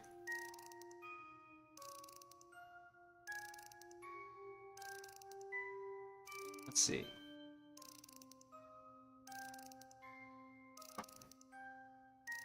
No, we must have grabbed. I must have grabbed the wrong one because that is the correct way. So that okay, it does make sense now. We were using the wrong encryption key. So when it forged the ticket, it's encrypted in a way that the target server, workstation 1, couldn't unpack it and read it. It failed authentication of the TGS is what happened because we used the wrong key. Interesting.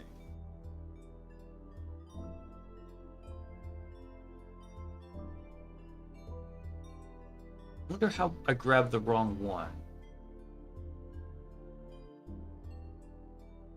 So this is the key that's there.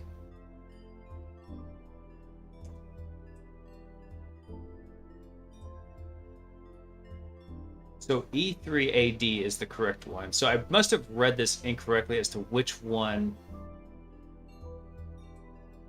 Oh, I think I grabbed the correct one. And this was the desktop window manager.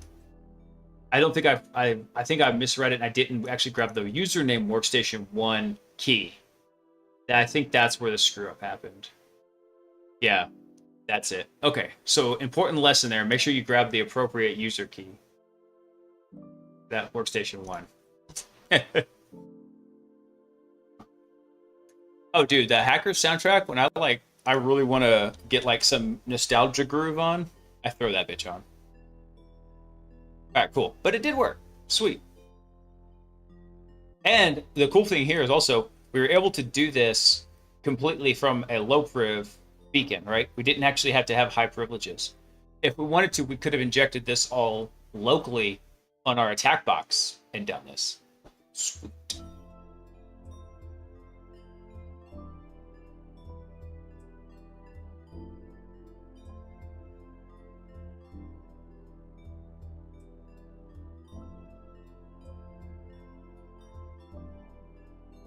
Very cool.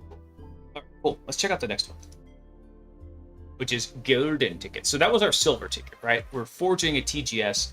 All we need for that is we need the target's NTLM or AES 256 hash. That is.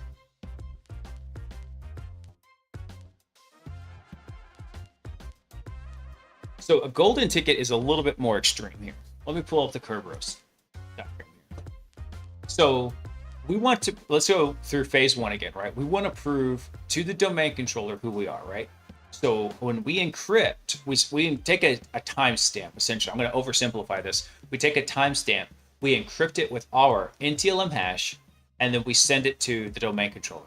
If it can decrypt it and check the timestamp, make sure it's within a margin of error, and it can do it using your password hash, because the domain controller has everybody's keys on it, everybody's hashes. Then it knows, okay, yeah, you actually have access to this account. You can prove who you are. Then it's going to send back to the TGS, right? Now, we're going to get the TGT back. Then we start phase 2. Send the TGT up to the domain controller to prove who we are and request the TGS, what we want to access. The domain controller checks the TGT, makes sure it's legit. If you have access to it, it's going to prepare the TGS, and then it's going to actually encrypt it with the target service hash. A lot of times that's the machine account, right? So it's going to go grab this machine hash, and it's going to use that to encrypt the Kerberos ticket, send it back to you. So you can't really open it because it's encrypted with his hash.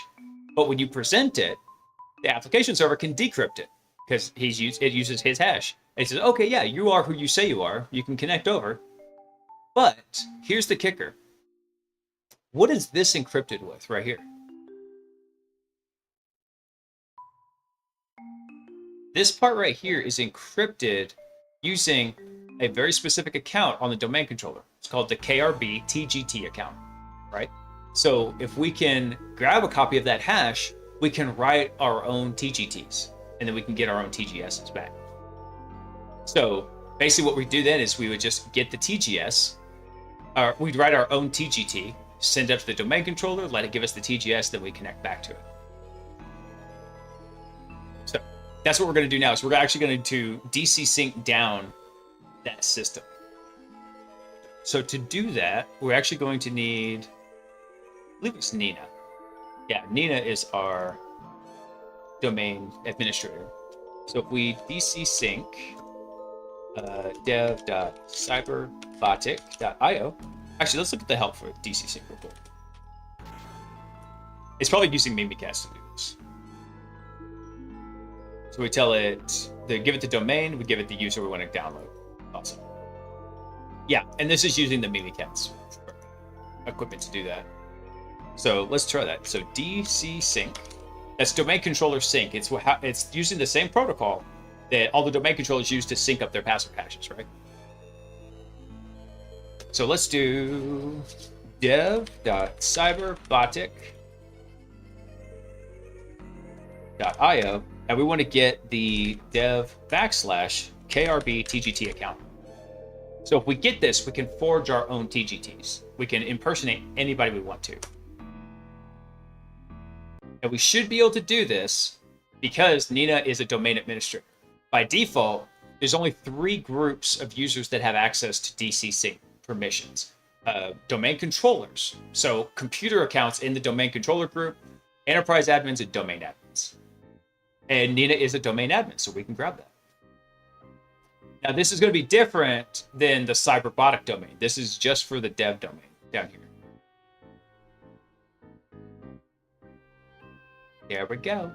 And see what I was telling you before? Notice how this portion here was the same as what Nina had. It's just this last section kind of turns the domain SID into the user SID. It adds this last identifier group right here. Awesome. So this is what we want right in here. Actually, not just this part right here. We can use the NTLM hash, but actually down here, we have these ones.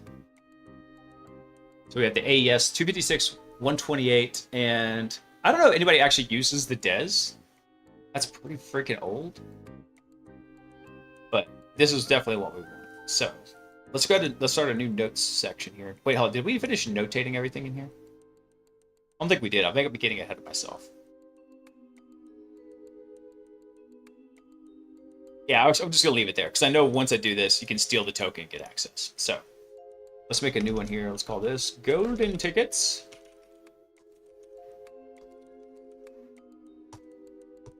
So this is going to be forging TGTs.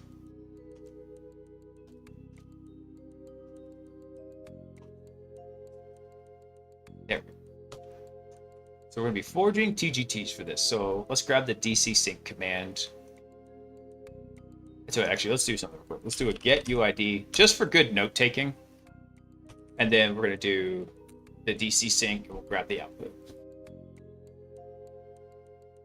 So something to be aware of, like when you're doing a penetration test, they might have questions like, hey, what context were you running in? Or what kind of some other situational awareness that was key to understanding how the security exploit worked. So in this case, I want to make sure I know that, hey, I was doing this from Nina because I'm doing a DC sync. There wasn't some black magic that allowed me to DC sync outside of her. She's a domain admin, so she has permissions to do that. I'm just going to grab this section here.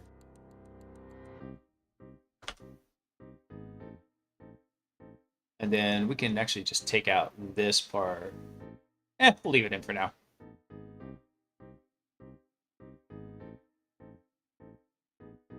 Yeah, we'll leave that stuff in for the time being.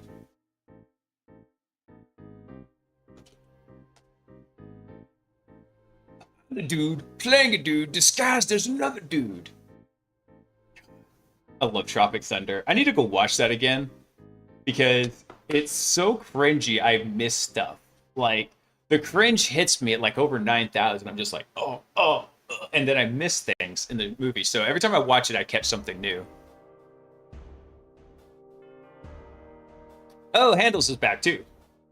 Working on boring modules from OSCP so I can chip away at this 80%. Nice. Are you in the exam right now, Handles? Or are you still doing the lab?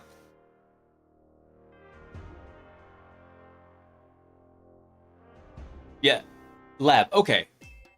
But you mentioned getting that 80%. And I was like, no way you're in here on talking and joshing with us while you're doing the exam, because that's some BDE right there. If you don't know what that is, go to Urban Dictionary, look it up. All right, cool. So with that, now let's grab this guy. Oh, if you do 80% of the course and 30 flags for 10 bonus points. Nice. I like that.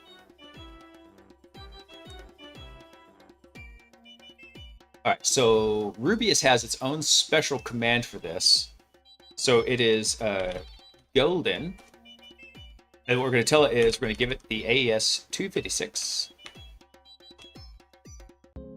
And then let's see what else we want to give it. We want to give it the user. Let's say nlem. And let's tell it the domain. Be dev.cyberphotic.io. And then we also need to give it the SID. So let's go copy the SID up here.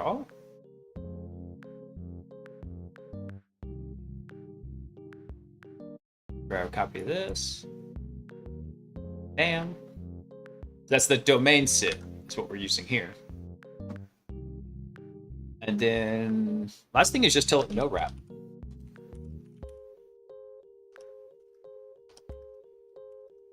Dude, I miss when we had we had a rock station here in Dallas. It was 97.1 the Eagle. God, I miss that station. It actually went offline. Like they switched it to something else, and everybody was pissed off.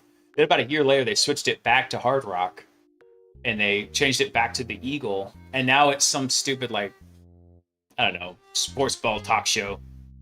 I'm like, that's where you have AM radio for. Go do your talk show on AM.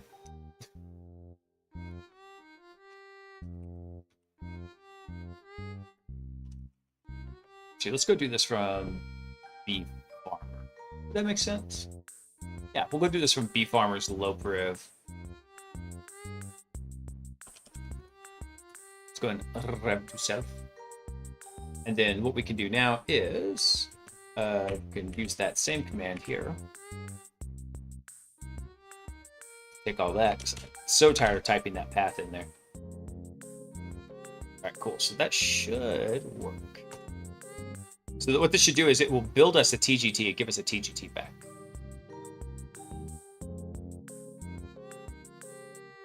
$80 is 40 points needed, 70 to pass. So 80 set plus 1 full route standalone plus 1 foothold equals a pass. Okay, cool.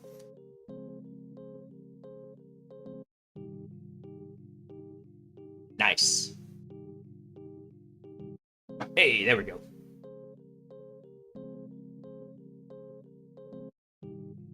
Let's go grab this.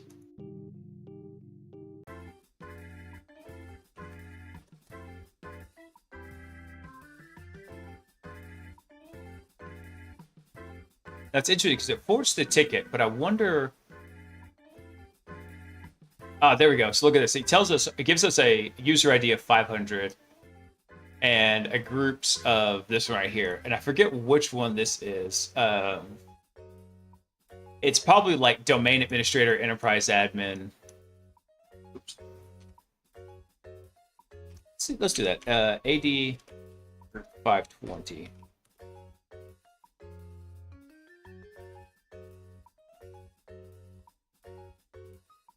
Does it have a list of the numbers, though? Does not. Dude, fucking Google, you fail me. I feel so hurt.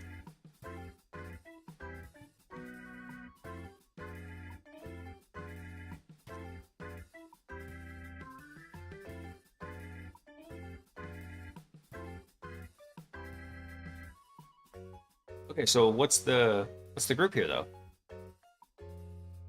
Oh, group policy creates owners. It's not what I was thinking it was.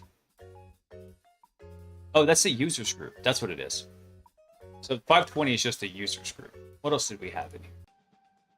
512, 513, 519, 518.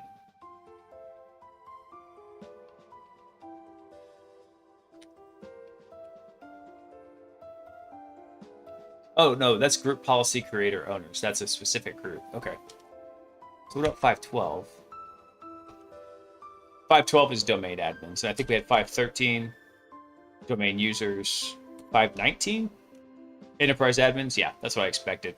So essentially, so in the TGT, there's all this information about what groups you're a member of. So we just created us a ticket and buffed Nina Lamb to not only be a domain admin, but also an enterprise admin. So very nice. So actually, if we wanted to do this again, we could even actually do this. Let's see. I want to tinker with this a little bit. Rather than Nina, I want to do.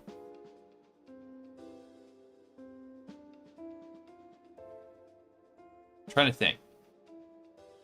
Actually, I'll tell you, we're going to try this with Nina. If this works, then we're going to try it with Batman. That was the account I used when I was doing this example in our Black Hat course. We actually would forge a ticket as Batman. We got onto the system and do like a who am I, and it'd be like, oh, you're Batman. It was great.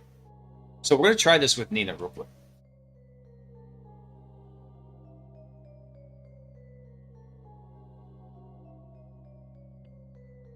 Let's go grab this real quick.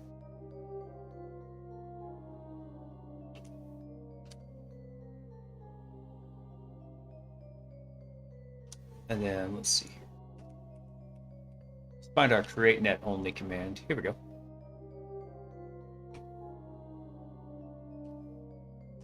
And we just got to swap in this ticket here.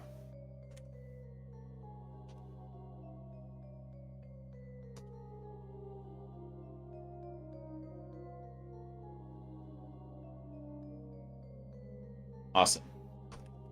And if we steal 2288,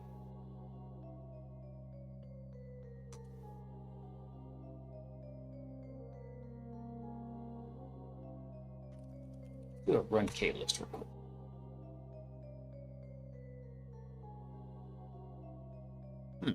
Okay, that may not work because of like what level we are, but if we do a ls against dc tag2.dev.cyber.io $, we do that and it works, then we are successfully impersonating a domain admin. Okay, cool. So this was doing it with Nina Lambda. So let's do something. Let's rev to self. And let's run this again. Not the create net only. Actually, we want to do this one here. We're going to do the golden ticket, and the user is going to be Batman.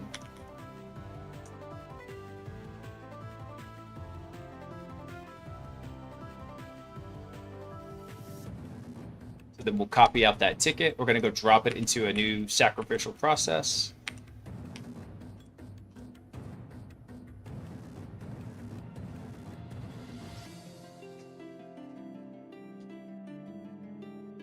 All right, we're going to run that. Then we're going to steal the token once it comes up.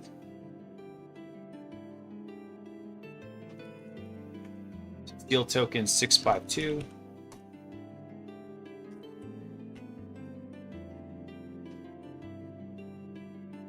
Okay, so it didn't respect. It did not respect it as Batman. That's funny. And that might be because we're using it to connect to the DC, right?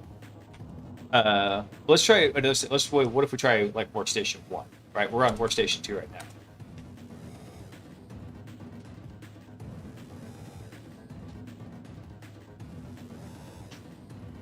Didn't work with workstation 1 either. Okay. Oh, you know why? I think it's because. Let's go look at our commands again real quick.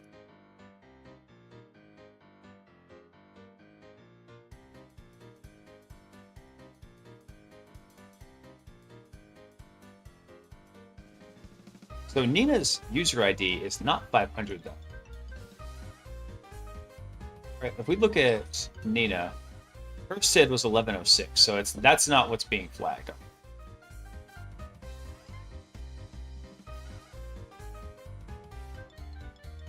So this worked whenever we specified Nina. Let's see what else we need to do here. So we'll tell it golden. We gave it the AES256 of the Curve TGT account. We told it Nina Lamb with a SID and then no wrap. Okay.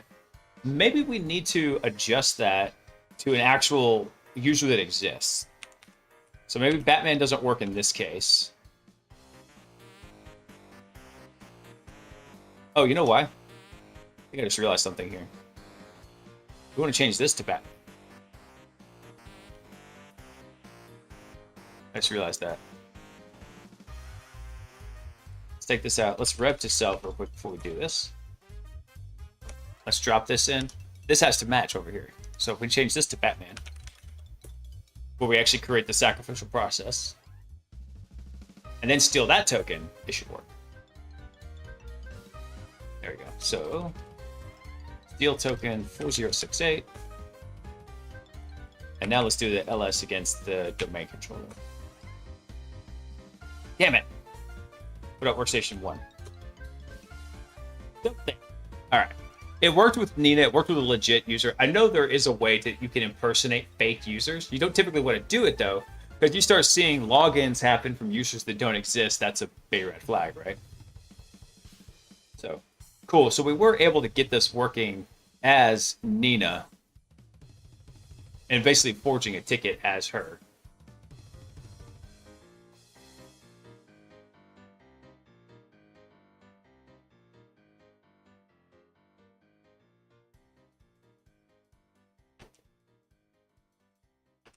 Look something. Yeah, DC2 dev cyberbotic IO. Right, let's rev to self real quick. Let's clean it. Let's do this again so we can get it in that.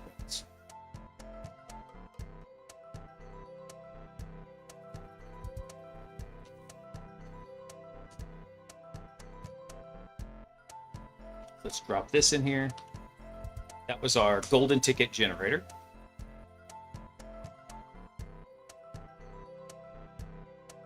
There we go. And then grab this. And then let's go grab the version where we're actually impersonating Nina.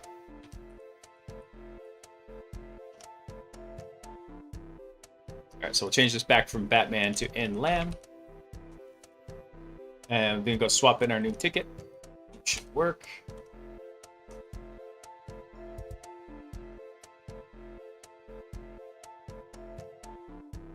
Awesome. Let's steal the token. So steal from process ID 9200. Except it's steal token, not just steal. And let's try our LS command again. Yep, there we go. All right, so I have to go double check my notes from my Black Hat course to remember what was the catch here, because there's a catch that would allow us to do this. Let's go grab this and throw it in our notes and clean it up a little bit. Copy that. Yeah, because the last thing we did here was creating the golden ticket. All right. Yeah. Let's go drop this in mirror. Clean up our notes a little bit. That was create net only. This one was the golden ticket. All right, so let's. Yeah, that should work. Yeah, so we did our DC sync here as in Lamb. All right, cool. Now I kind of want to try. Kind of want to try the DC sync now. Let's see. DC sync dev.cyberbotic.io for the dev/ARBTGT account.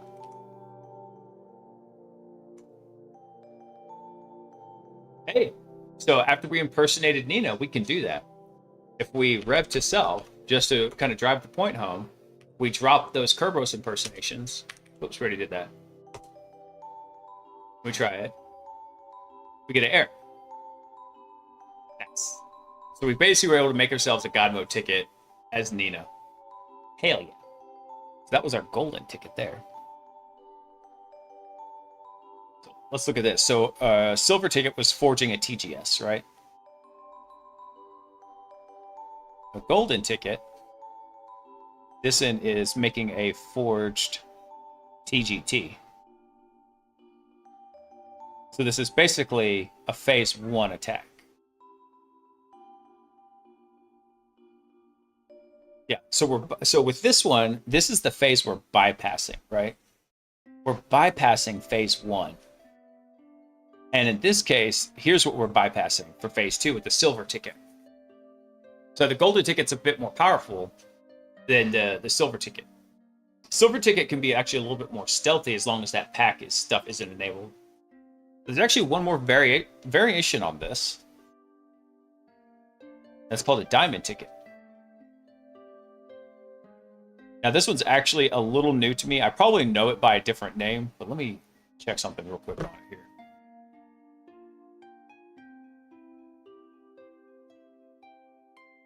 There was actually something called a sapphire ticket, wasn't there, sweet? Let me see.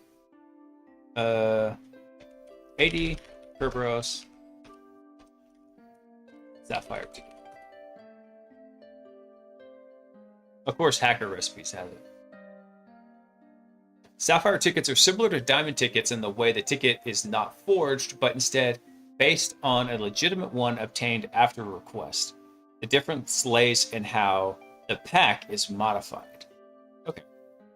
The diamond ticket approach modifies the legitimate pack. In the sapphire ticket approach, the pack of another powerful user is obtained through a S4 U to U self U to U trick. Now that one I'm trying to understand a little bit more about. So this pack then replaces the one featured in the legitimate ticket. Okay.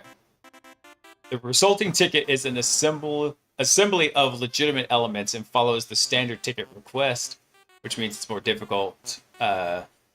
It's more difficult than the silver and golden tickets to detect. All right, cool.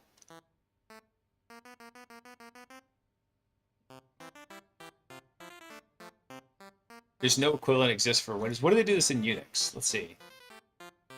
They use Impacket's ticketer. Okay. So if you could use ticketer, you could just convert it from a C cache to a Kirby and be able to do it. Oh, so in 2021, Microsoft issued a patch. This patch is explained a bit more in this blog post. When the patch entered enforcement phase, which was October 11, 2022, it made Sapphire tickets harder to conduct. Okay. The patch introduced 2 new structs inside the TGT's pack requester and attributes. Those structs are now required in TGTs for all up-to-date environments after the patch enforcement phase.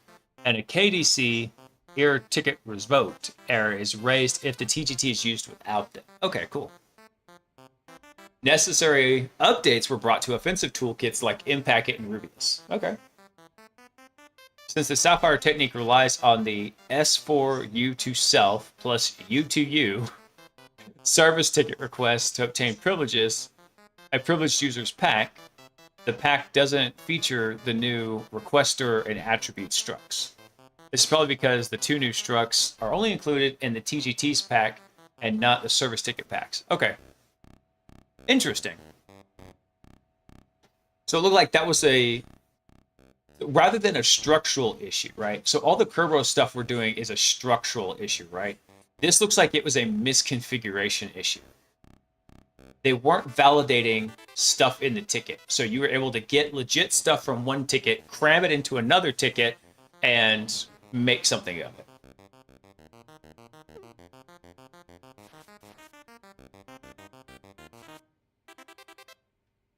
Okay, so the difference between a golden and a diamond ticket is the golden ticket we made completely offline, right? We didn't have to actually go get anything for it. We bypassed phase 1 completely. And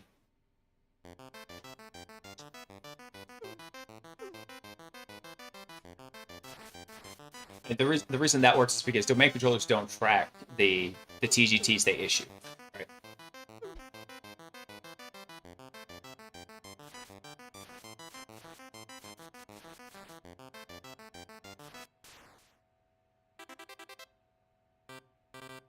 So a diamond ticket's made by modifying the fields of a legitimate TGT that was issued by a domain controller. This is achieved by requesting a TGT, decrypting it with the domain's curved TGT hash, modifying the desired fields of the ticket, and then re-encrypting it. This overcomes the aforementioned shortcomings of a golden ticket. Okay. So golden ticket's completely offline. You don't even talk to the domain controller. Diamond ticket, you go request it, you get the ticket back, you use the curved TGT count to decrypt it, make some changes, and then re-encrypt it and send it. That's what you're doing. So let's try that. I'm curious about this because I've never done this directly. So we're gonna start from B Farmer here. And just to drive the point home, we don't have access to the domain controller C drive, right? Awesome. So now let's do us some Rubius shenanigans. So we're gonna run a diamond ticket. Diamond. And what we're gonna do is we're gonna tell it TGT delegate. And the ticket user is going to be nlam.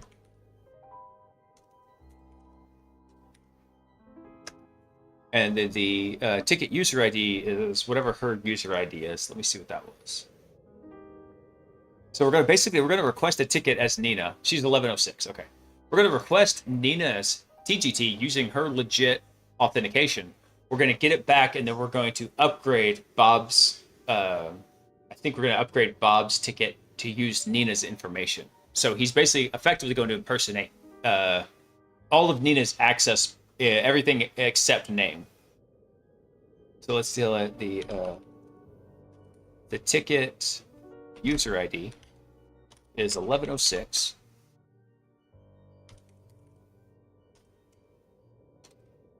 And what does the groups tell us here?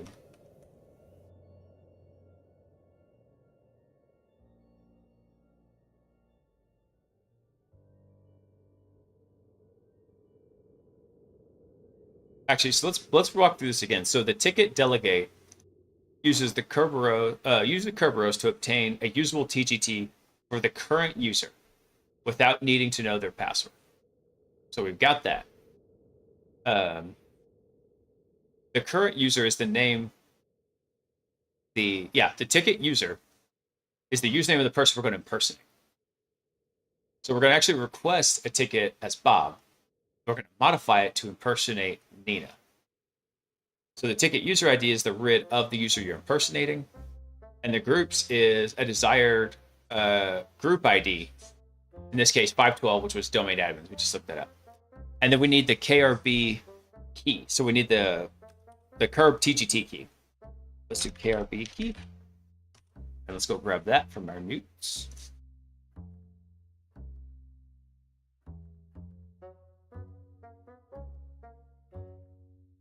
Where did we put that?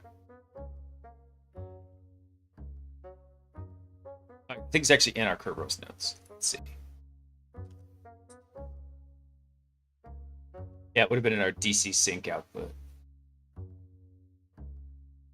There. Need this value right here. Let's copy that. Let's throw that in here. So we're up in the curve key. That should be it. Let's see what happens. See if I fat fingered anything. Oh, we've got the no wrap. Son of a bitch.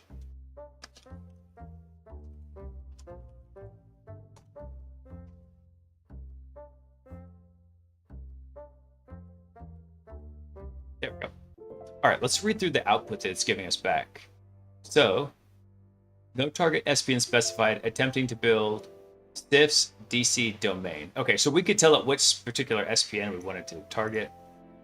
So initializing the Kerberos GSS API with the fake delegation for target. Here, it completes delegation request. So the AP rec. So AP rec is right here. When we present it to the service, right?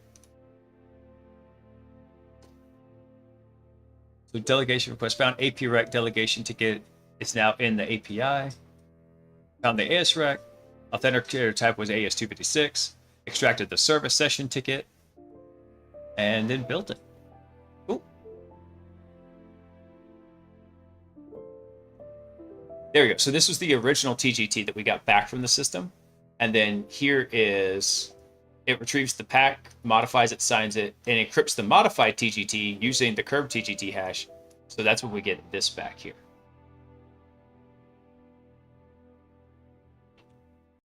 Oh, I didn't even know about this. There's like a describe command. Check this out. This would have been handy to know like 7 lessons ago. So we can give it a ticket and tell it to describe the ticket. Holy shit, that would have been so handy to know.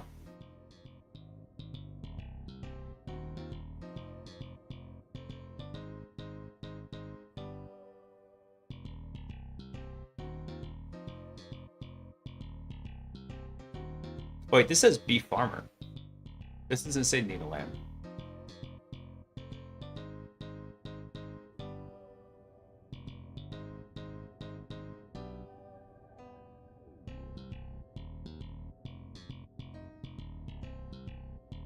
Hang on one second. Something.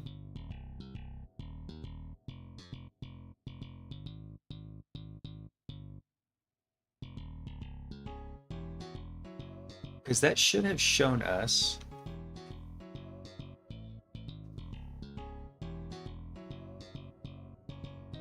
Interesting that it shows that. Let's do it. Let's pass the ticket. Let's take that because it's a TGT, so we can do a create net only with the. That's golden.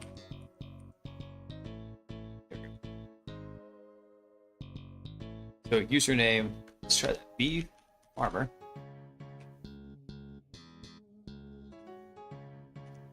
Let's drop his ticket in here. And then we're going to steal that. Actually, I think I could have... Well, no, I couldn't tell it to PTT because of how we're doing this. So we steal 9076. And then now if we do ls... Let's do DC tac2 dot dev dot cyberbotic.io $. He should be showing up as a domain admin. We didn't have access to it. I think I screwed something up here. Because this should be showing up as Nina Lamb, right? Yeah, look at that. So we've got our diamond ticket. We're doing a ticket delegation to Nina Lamb. Did we capture the right key? Let's double check that.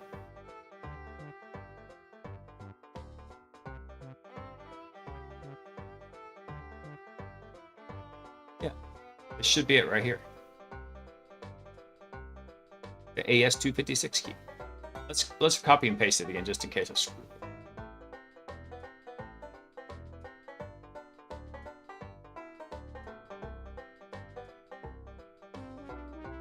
Ticker user equals ticket user. No, did I have a typo in it? Damn it.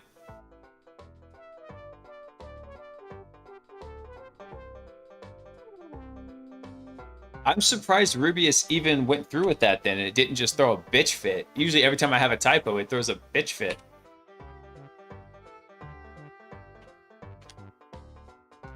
Breaking typos, bro. Be the death of me.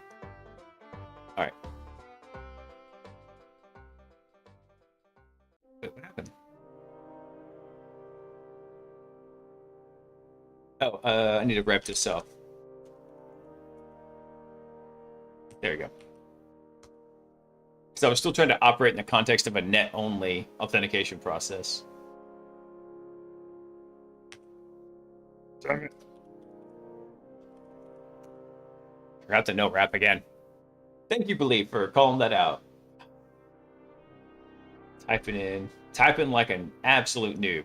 So I actually have a little Lenovo laptop I picked up for my son. He's 5 years old. And it has a typing game on there. I'm considering going to that typing game because I see myself making all these typos on stream. I'm like, this is embarrassing. What are you doing, man? All right. So now, let's do our create net only.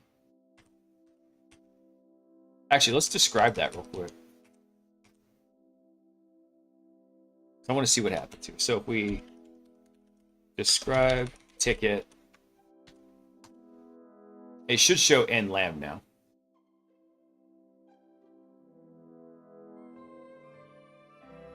There we go. Now we are cooking with propane. See if we can find a create net only command. Yeah, here we go. Just spawning all the sacrificial processes. Cool, so we'll drop this in.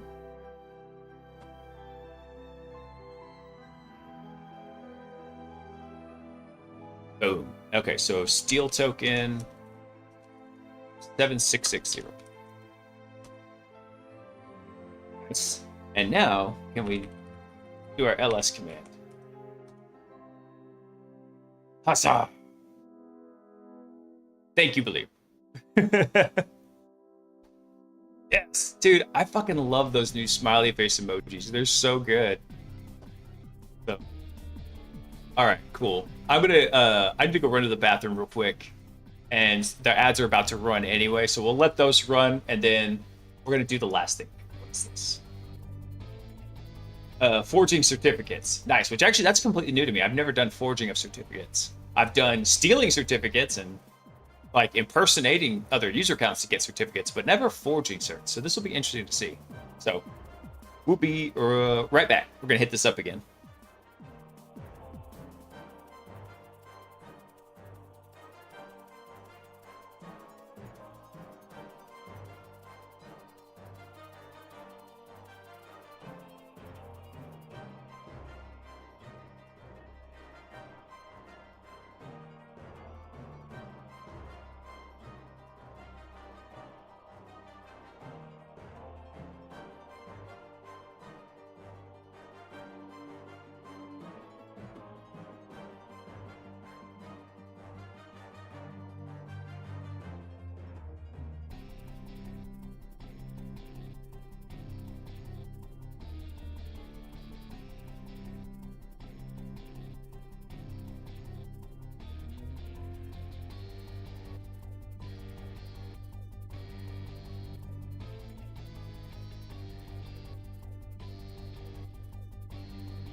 All right, y'all, I'm back.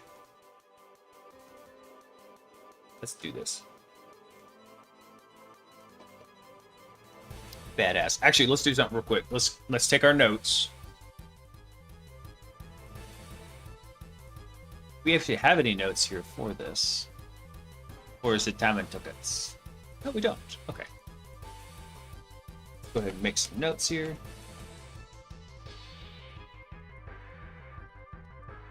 Diamond tickets. So this one, let's pick a note here. So this is going to, we're going to request legit ticket and use the KRB TGT hash to modify contents. That's what we're doing. Badass. So what we're going to do is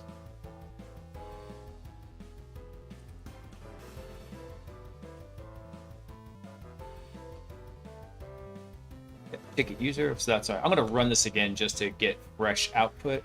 So I don't feel like digging through the back scroll to figure out where the hell that was. Ah, damn it. Gotta rev to self. So we're still operating in that net process context.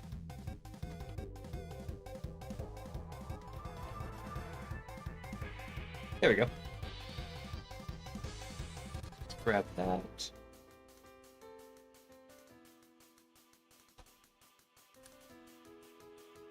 Drop that into our notes.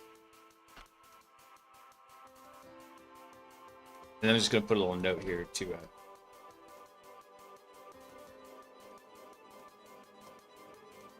use describe command. Check ticket contents. Did it change that? There's no way I tried to check ticket contents and import to create net only. Badass. Cool. Then let's do our next one here, which is going to be forging certificates.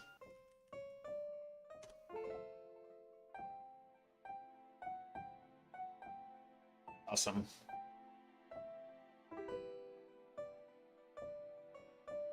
So this is going to be a little bit different.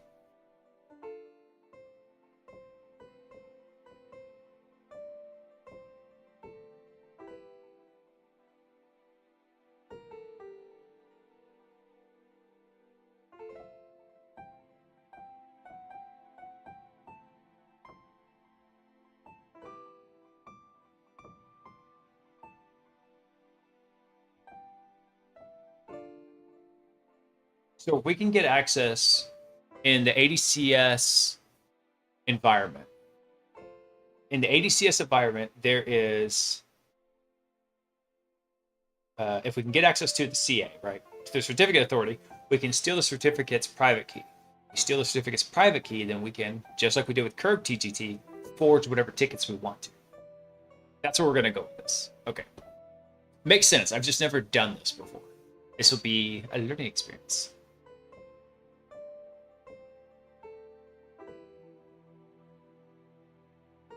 Let's see.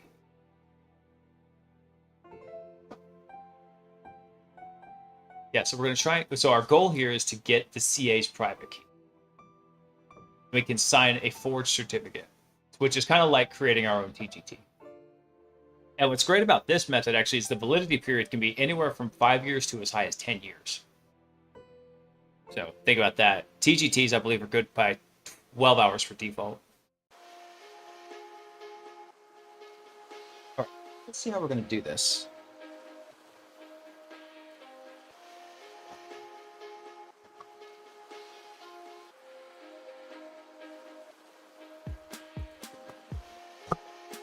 So we need to get access. In this case, our domain controllers, they could be separate systems. In this case, they're the DC and the CA are the same machine.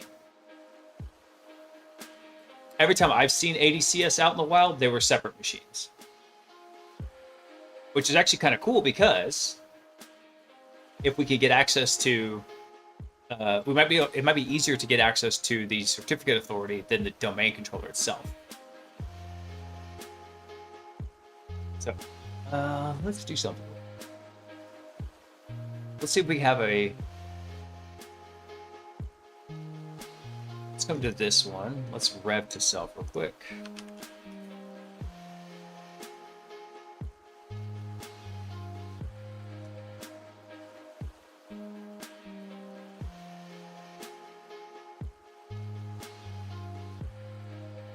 And then let's see what we've got here. So we don't have a. We might have actually, I think we did backdoor DC2. Let's just log into it real quick and see if we can trigger. If we can trigger a backdoor. I'm pretty sure we did.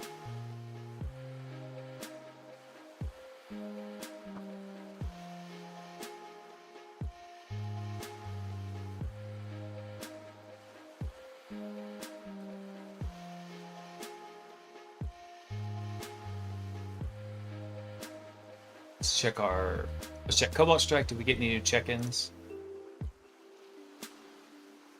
Not yet. Maybe we didn't backdoor the DC. Thought we did. I could be completely wrong. All right, let's see what we got. So Nina is a domain administrator. So we should be able to do like a remote exec against the domain controller. I think the last thing is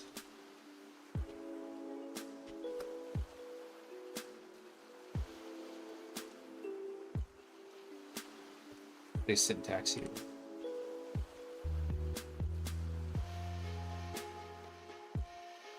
There we go. So it's method target command. Yeah.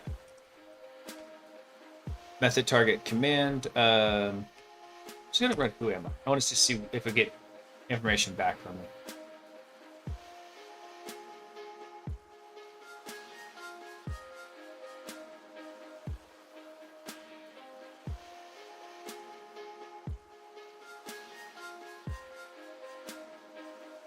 And does DC2 have? Do we have virus protection running on the domain controller? And the reason I'm checking that is because a lot of orgs, they actually don't run any kind of EDR on the domain controller. That's becoming less of an issue these days, but it was very common. I'd say better than 80% back in the day. Okay, yeah, so it's running Defender. So if we tried to do PS exec, it's just going to get stomped. In fact, we probably have PS exec in the history here. Yeah, PS exec blocked. All right, so let's do this.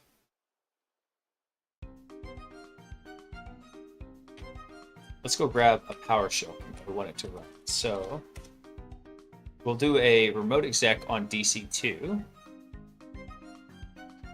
Let's go grab some PowerShell here. Let's go look at some of our PowerShell staples that we've got. Let's see, so which ones do we have here?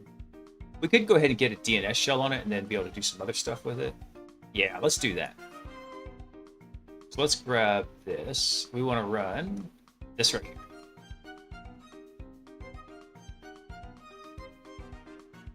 I said I want to take... That's not the part I want to do. I want to do this right here. I want to do this command. We want to give it like the full path of PowerShell. No, even that's not it. Damn it. All right, we're going to try it with just PowerShell. So I don't feel like typing the whole thing. So PowerShell.exe. Let's wrap this in double quotes here. We're going to tell it hidden window. And then we're going to tell it an encapsulated or an encoded command. So the encoded command we want to run is the DNS version. Now the downside is actually we won't be able to have the DNS one call back to us because we actually don't have our web forwarder running right now. See that? So we have to go over to 102 and we have to set that up. So let's go do that. So 102, I believe, is workstation 1. Yeah, there we go. So we don't want to do this over the DNS beacon, though. We want to do this over the HTTP beacon. Let's do our port forward to 8080 to localhost.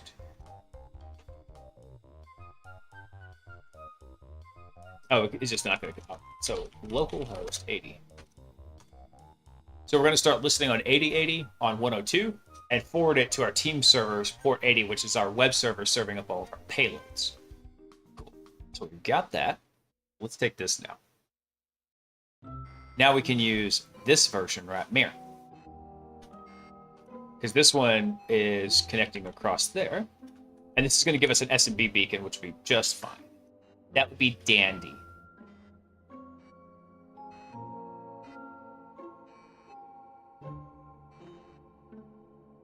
There we go. I had to find the correct beacon here. All right. Hold on to your butts.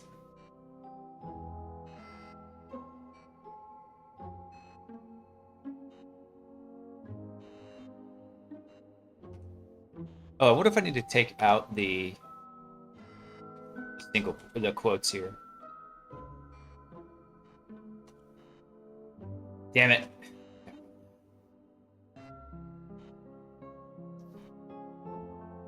All right, well, one thing we can do, we can use that command here in a second, but we can tell it to run dc2, damn it, dns underscore x64.exe, which is a implant we dropped in the environment. Wait, no, that's not it. It's in, damn it, where is that?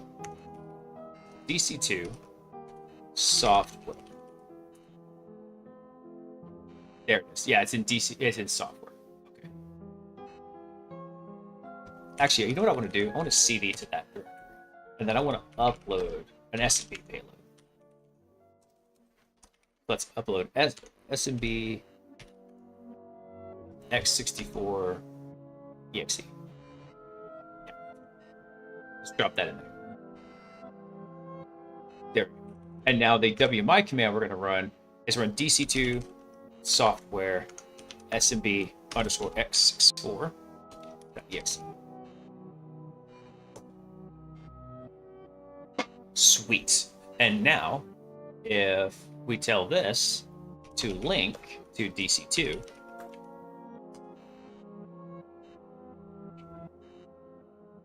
so now we have a session on there as Nina Lamb. Let's look at our graph here, just so y'all can see this.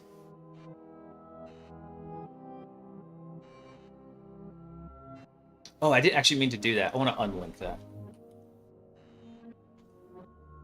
Actually, no, that's fine. We can do that.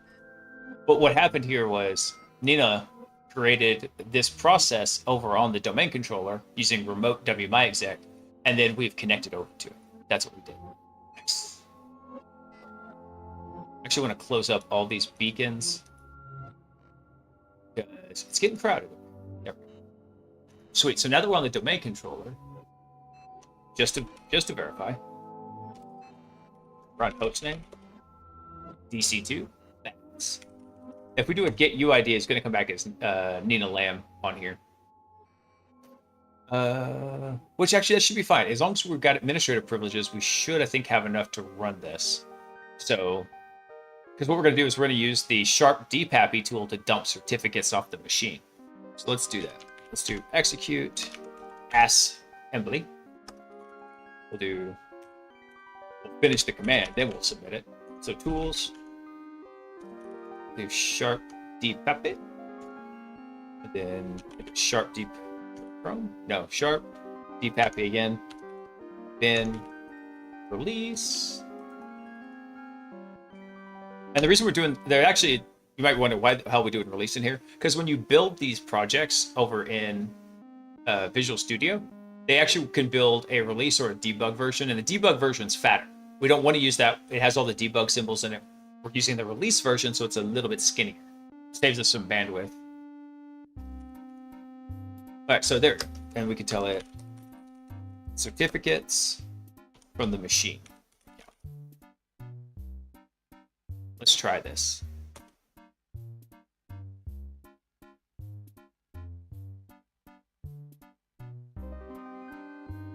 Oh, we got a whole lot of data back. Look at that. That's a lot of data. Cool. So we didn't actually need a system account on here. We just needed an administrator account, which we were able to get from Nina. That is.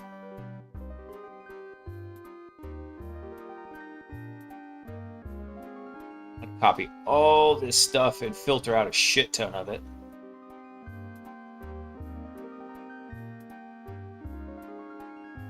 Let's throw that into our Kerberos notes.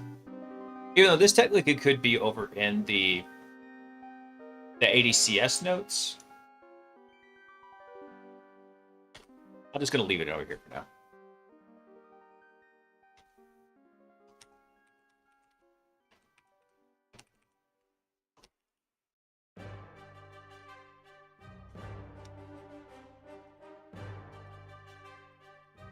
I love that it gives us a little hint down there at the bottom. So we've got all these certificates drop in here.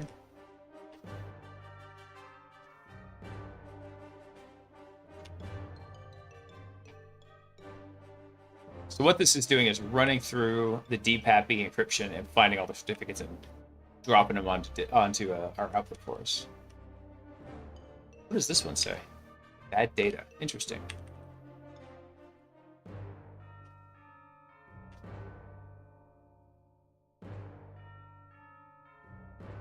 So we're just cleaning up the output a wee bit here.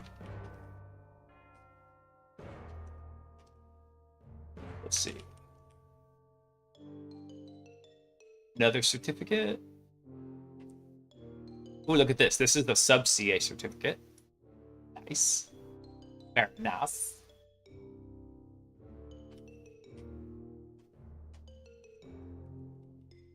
Take that out.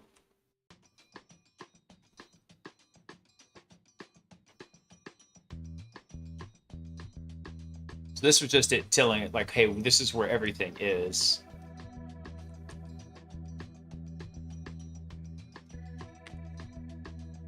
Take that out. Okay, so let's look for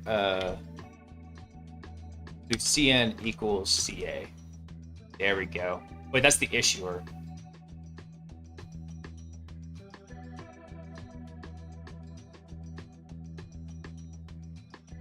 Oh, wait, here we go. Yes, this is what we wanted. Private key, right? Because the CA can issue his own stuff right there. Nice.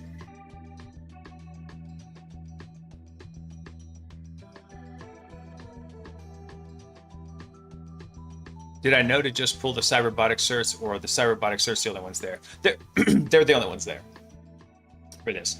Now, if there were different domains, like if we went and ran this on DC1, right? That's in the cyberbotic domain. It would have grabbed it a little bit differently. Actually, it may be that. I'm to think of it. This says cyberbotic IO. It doesn't say dev cyberbotic IO. Oh wait, here we go. Look at this. So the issuer, there is a CA in the cyberbotic domain, and this is the sub CA, right? This is the sub CA one, which should be honored by all the machines in the dev domain. Sweet. So what we're going to do is take this. This is going to come back to us as a PEM format, which is just a particular type of certificate. So let's actually go. I think we're going to need to use. Yeah, we're going to need a local system. So let's run our local AMSI bypass, so we don't have to worry about trying to avoid stuff. There we go. And I'm going to blow this up so y'all can see. Enhance. Awesome. All right, cool. So there's a tool that we can use for forging certs, and it's just very aptly named Forge Cert.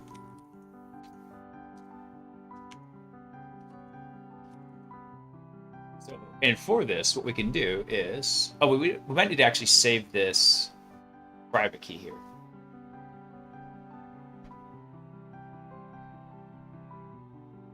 Yeah, we need to do something here. I'm gonna just run this.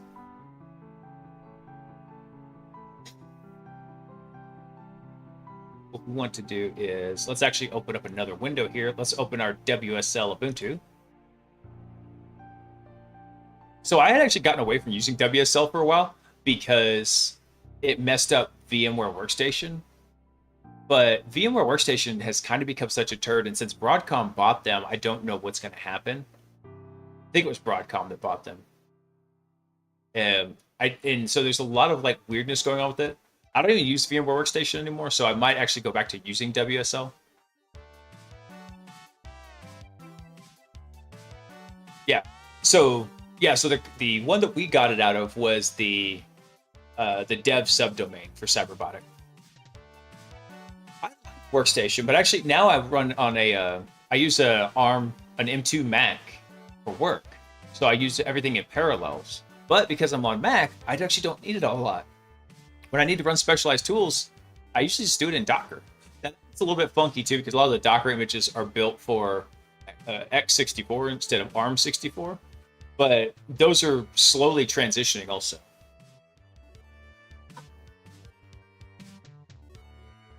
All right, cool. Let's do something here. Let's cd to mount tools.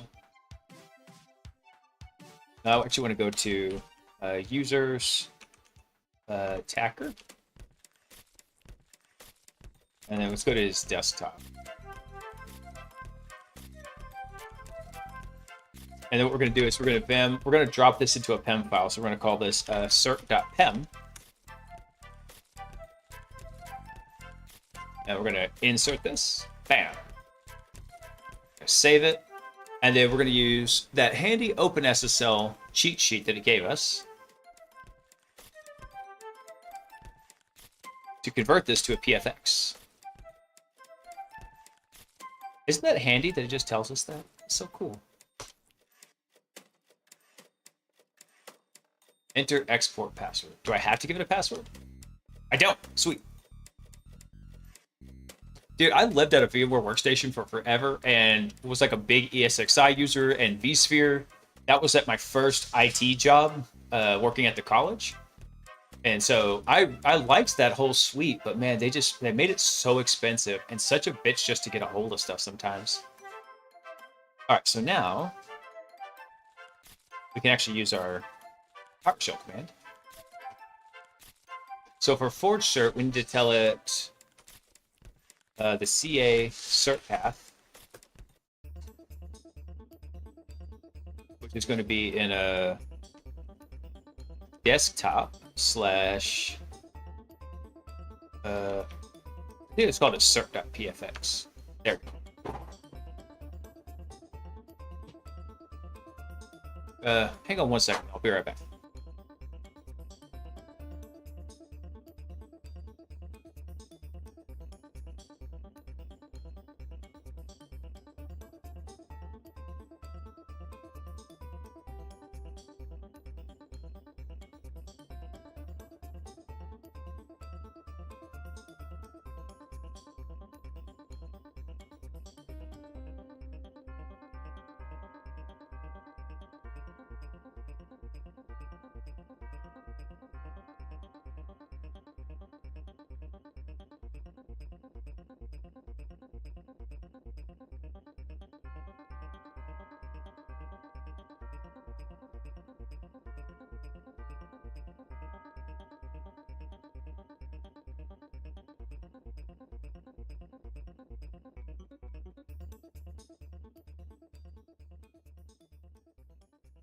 All right, I'm back. Hey, Raynick, what's going on, dude? We're doing some certificate hacky hacks. Can I bring this down some? Let's do that. There we go. Actually, we need to look at that. What was the CA cert path we needed? Before I pass this in here, let's see what the options are we needed again. So required, this is the CA certificate as a PFX or P12 file. Okay, so that's the PFX we want to pass into. That's cool. Sweet. So let's do this again. So CA cert path is going to be just cert. Oh no, it's a desktop cert PFX. And then we're going to need the password, which we didn't give it a password, so it should be good. And then we need to tell it the subject alternative name, new cert path, new cert password, the CRL. Okay. Salty!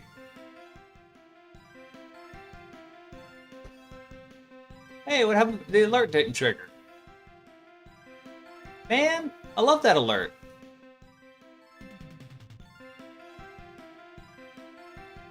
Aw, that makes me sad. I love that alert. Hey, Salty, how you doing, man? We're all spreading democracy.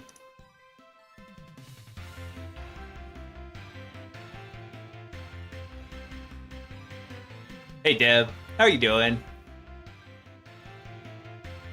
Yeah, we're about to wrap up here. We're messing with some certificates, and we're gonna hit this thing. Oh, what were you playing? Hey, Boo. Hey, Wall. How you doing? I'm sorry. Let me say this. How you doing? Playing Fortnite? Cool. So Salty tried to get me on Fortnite for forever, and I was like, no, Fortnite's stupid. And then we played it, and I was like, okay, that was actually really fun. Caution.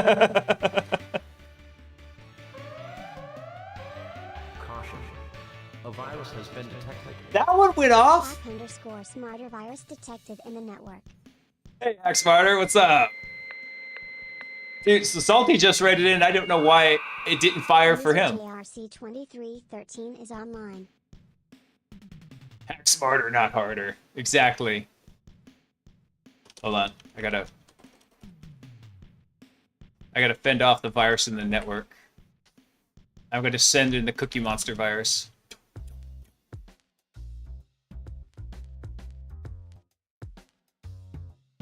Dude, how you doing tonight, man? What were y'all working on?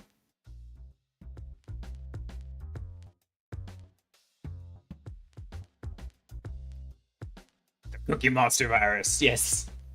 I love that emote. The lady who made it for me, she sent me like the draft of it. I was like, I freaking love that. Pwned Labs. Ooh. Was ist das?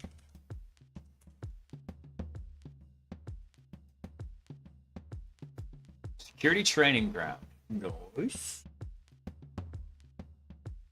Put your red team skills to the test in our realistic cloud environment. Ooh. I would love to go to the Thunderdome. What is Thunderdome? It's a multi-cloud cyber range that simulates a real company environment across AWS, Azure, and GCP. Oh. Daddy likes. Ah, hang on. There you go, bud. Oh, this is badass. I'm going to send this to one of my guys at work who's real big on doing a lot of the cloud infrastructure hacking. He loves doing it. And so this would be great because then we're always trying to find ways like, how do we efficiently move knowledge from him to everybody else on the team? And I was like, oh, dude, this might be a great way because then we could just go hop in there. Oh, nice. Dude, that's a glowing review. I definitely want to check this out then. Can I create a write-up or stream on Thunderdome Live? To avoid spoiling the challenges, we ask no one stream or write-ups are published until all flags have been pwned. We'll confirm on Discord or social media. Okay. Yeah, that's good to know because, dude, yeah, like what we're doing here. It's only $200 a year? Damn. Shit. I'm gonna sign up for that after I get off. Well, probably tomorrow when I get into the office and be like, "Hey, boss man, I need a reimbursement for $200." Oh, snooze ads. There we go. Dude, that's badass. Thanks for letting me go about it. Hell yeah. This is so cool. I would text it to him right now if I didn't want to absolutely dox myself. Dude, that's badass. In fact, hang on. I'm going to do it real quick. Hold on. We're going to go into OPSEC mode real quick. Because I don't want to forget about this, because this is fucking legit. I love this. I'm literally texting it to my boss on Signal right now.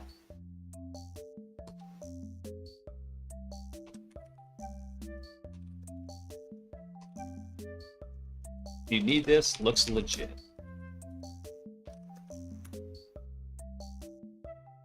There we go. Awesome. No, I don't want, I mean, dox myself like giving up my phone number or something. I tell people I'm in Dallas, but Dallas is a big metroplex. So, I mean, And also, it's not like there's that many blazes in Texas, you know.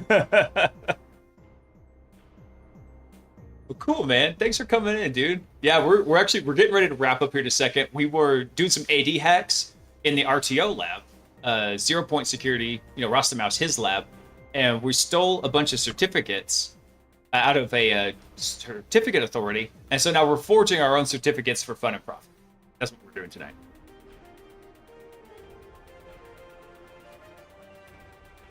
Dude, I doxed myself earlier. Actually, I just realized because I was wearing an old company T-shirt yesterday, I think, or day before. So it's not a huge secret. I would just I don't want to like go showing off everything on my desktop. Eventually, I'm gonna split the computers. The streaming computer and what gets sent to the streaming computer are gonna be two different things. All right, so we don't need. So we got the cert path. We don't need the password. We are going to need a subject. Though. So the subject is going to be. It's going to be a user. The subject is like what we want to do this with. So it's going to be CN equals user. And then the subject alt name.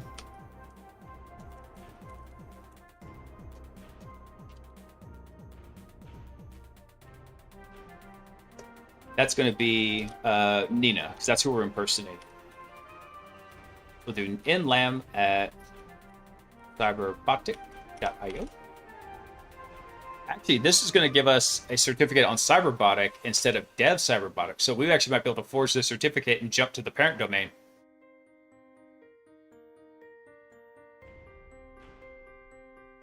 You're good, man. Really, I'm trying to do most of the stuff on the BlazeBits Twitter. I do have my own, and I use it to boost BlazeBits a little bit, but it's not like my own personal Twitter even has a ton of reach to it. It's mostly people I know from the area and that I've worked with, a couple of guys I've talked to. So it's not like I'm some like heavy swinger in the certificate. That starts on the brain. I'm not some kind of heavy swinger over in the security world. I know quite a bit. I've been around for a little while, but it hasn't. It's not like I'm like, Will, or, Harmjoy from Spectre Ops. So not like I'm him. That dude's on another level. Fucking insane. All right, so we'll call this fake PFX. So we're gonna take our cert PFX. We're gonna use it to create us a new cert. The new cert path, yeah. I think that's all we need, actually.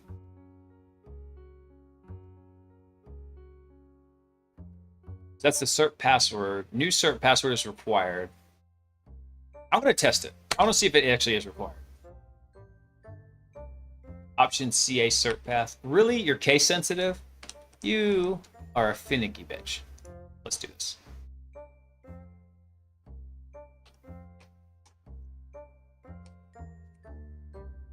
Over here.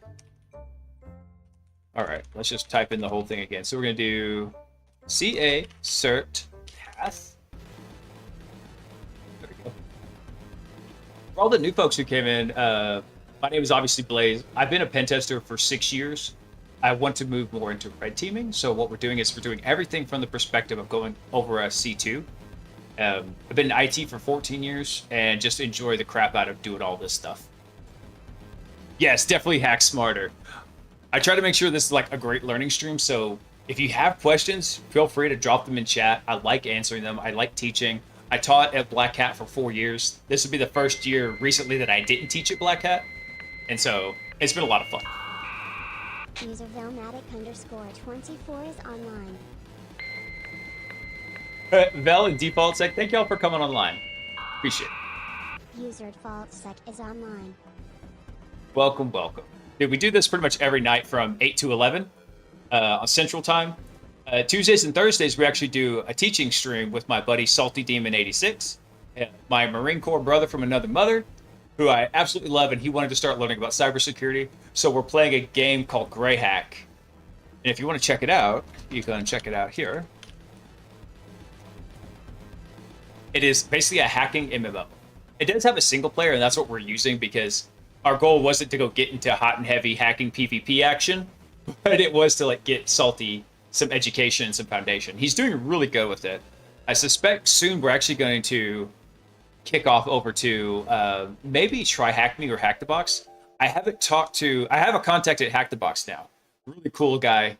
And I don't have a contact at Try Hack Me because I always try to make sure when I'm streaming this stuff that it's respectful to the content creators. So Daniel, aka Rostamas, who created this lab here that we're in, I spoke with him beforehand. I said, hey man, what are you comfortable with me showing, whatnot? Here's what I propose. I said, let me just show the lab, right? We'll go through and we'll just be doing stuff in the lab, but I won't show any of the course material, right? And he said, yeah, that was fine. I was like, perfect. That's a great balance because he deserves to not have all of his material just dumped out there for anybody who wants to go scrape the stream. But we can also bring some value to it. And so if you're curious about this course, anybody, that is the course there from 0 Point Security. It's a great course. The main benefit to me is all the things I had learned over the last 6 years of penetration testing, I'm getting to reapply them in a different way. Rather than doing it like from my laptop at a client site or over a remote VM, I'm doing all these things over C2 channels, which makes you think about it a little bit differently because all the traffic flows change.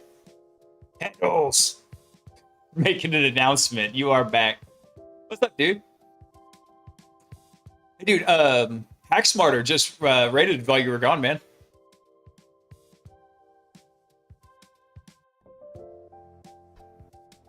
Let's see. What else do we need? Oh, we need to do a new cert password? Lame. I do not gusto. What am I doing here?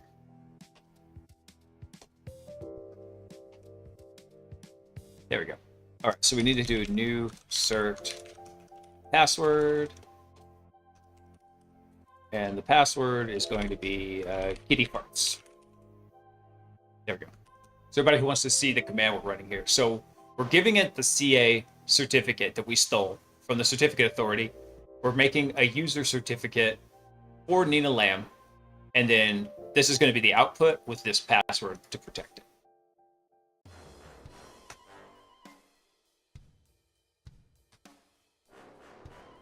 The hell? Subject is unknown. Oh, is it capital S? Is that it? Yeah, it's capital S. What the hell makes their...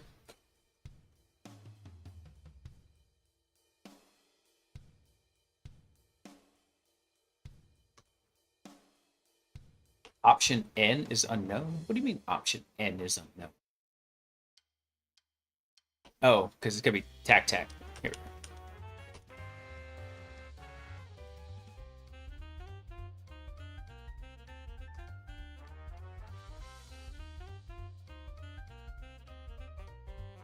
What does that mean? Unhandled exception? Oh no.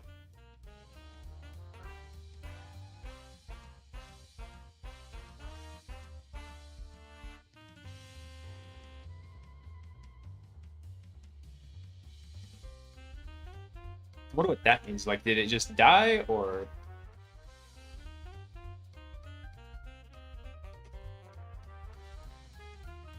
Yeah, it just straight up died on us. So we did. Wonder if I actually needed to give it a password for the cert PFX whenever we converted it from PEM to PFX. All right. You suck. Okay, so let's redo this real quick. So we need to give it. What was that command?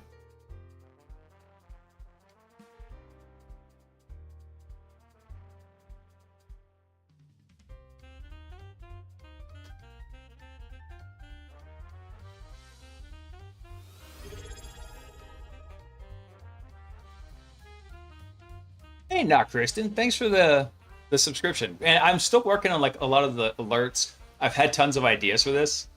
I'm still a pen tester like during the day, right? I got 2 little boys. I got an amazing wife I need to spend time with to keep her. So I'm pretty busy. I try to work on the stream a little bit here and there when I can. And one of the next things is like getting some fun alerts set up on the stream. So when you say you're working from a C2, do you mean command and control? Yeah, exactly. So we're doing everything in the lab is done over Cobalt Strike.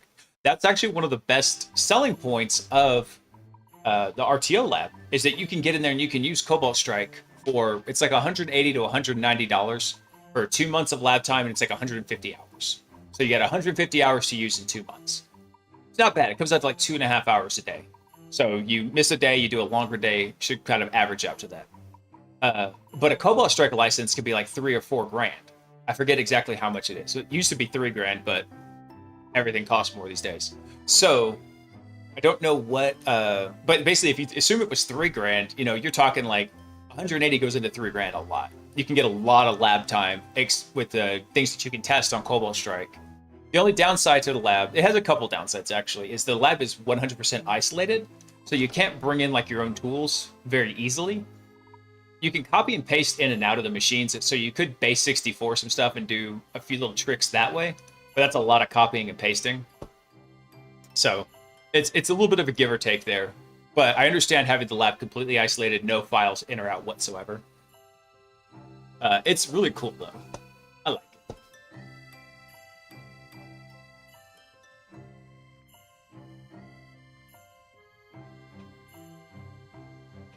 I want to do that. I think. Give me 1 second. There.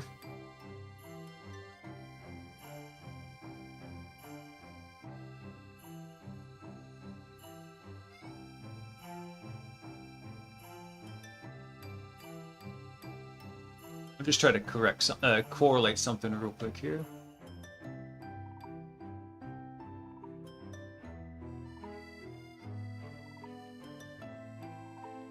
So let's rerun this command.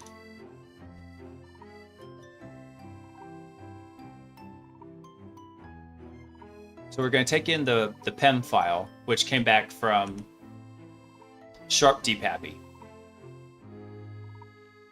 Yeah, dude, and we do a lot of what I like to call side questing in here, where we're not just hitting the material as we're going through it. I like to do a lot of what if scenarios. So it's like, okay, well, cool. Well, what if I only had this stuff right here and I didn't have this other piece of information? How do we approach this? What do we need to do? So I like to stress test the techniques we've got available and figure out, okay, well, if one technique fails, can we slot in another technique? If I didn't have this tool, can I slot in a different tool? Love the dialogue. 292020 is online. What's up, J Money? Thanks for coming online, dude. All right. Let's see if we can find this real quick here.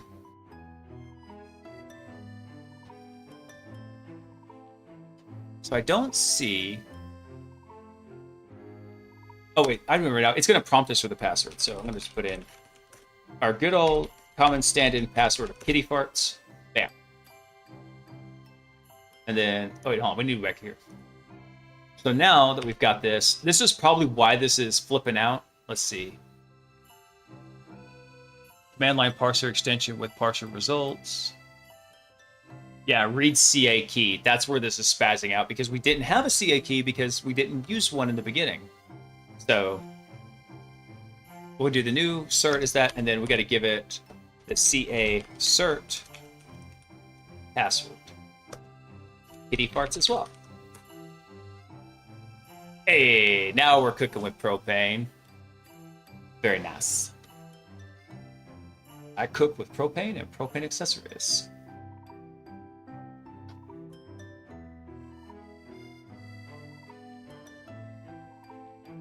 Let's see, 1 second. Let's see.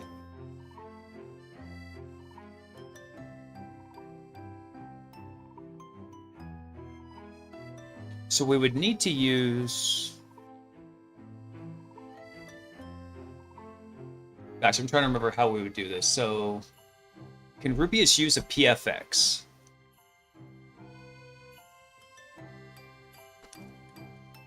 Rubius PFX.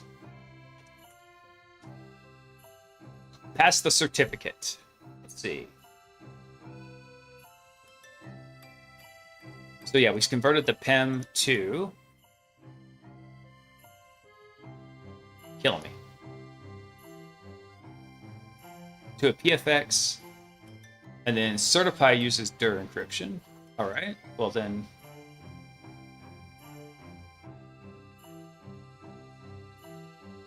So we give it the SAM name of the target, The certificate, which is the base 64. Oh, come on. Let me scroll over. God, you suck. All right. We're just going to take this over into TACBot. All right. Sorry, I know that's a bit hard to read, but what it's going to ask for is the username, which is the SAM name, the certificate, which is the base 64 of the certificate, and then the password. We give it the FQDN for the domain. We tell it what domain controller to use, and we can tell it to show it. So we can ask for a TGT by using the certificate. So rather than presenting data we encrypted with our NTLM hash, we're going to present data that we encrypted with our certificate.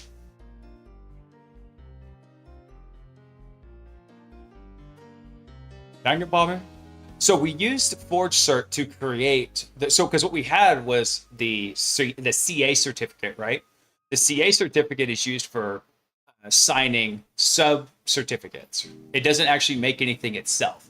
So by getting that private cert, then we can make our own certificates, which then can be presented to the domain controller. Yeah. You've got questions, I've got answers. And if I cannot dazzle you with my brilliance, I will baffle you with my bullshit. I can't really take credit for that. It's something my uncle used to say, and I love that. Was one of my favorite uncles. He was really cool. All right, let's see here. So let's try this. Let's actually set up let's do something real quick here. Let's come over to, I want to do this. Let's do this from Workstation 1 system shell. We're going to set up a SOCKS proxy. Let's double check the syntax. So the SOCKS proxy will let us forward traffic into the environment, right? So what we want to do is SOCKS on 1081. And we're using 1081 because that's what we previously set up. And we want to disable no auth. User is going to be Bob, password's going to be Frank. Got it. So now what happens is our team server, the server that all these bots are connecting back to, we're in a client. This is a Cobalt Strike client, right? This is our team server here. So what this does is this team server has an IP address that is now listening for connections on 1081, and it will forward all those over a SOCKS proxy into the internal environment. So then let's fire up Proxifier.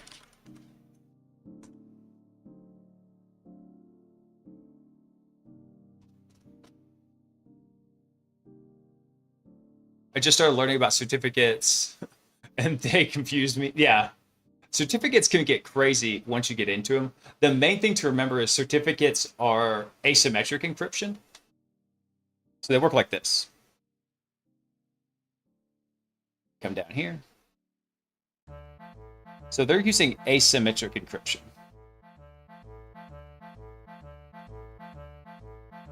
So by contrast, symmetric encryption is you have a key, and that key is used for both encrypting and decrypting data. For asymmetric, you're going to have two keys. You're going to have a public key and a private key. And then either one of these can be used for encryption or decryption, but they cannot do both. So, for example, if you pass some data through the public key, that becomes encrypted. And then you can actually pass that back through the private key to get the data back. However, if you try to pass this back through the public key, you will not get the data back. It will fail. So that's the way asymmetric encryption works. And the certificates are just a formalized, structured approach to doing this asymmetric encryption. That's exactly what's happening here. The reverse is also true. This actually works bidirectionally here. So if we take this data, we could pass that to the private key. That would give us encrypted data, which we would then pass to the public key and be able to get that data back. So it works bidirectionally.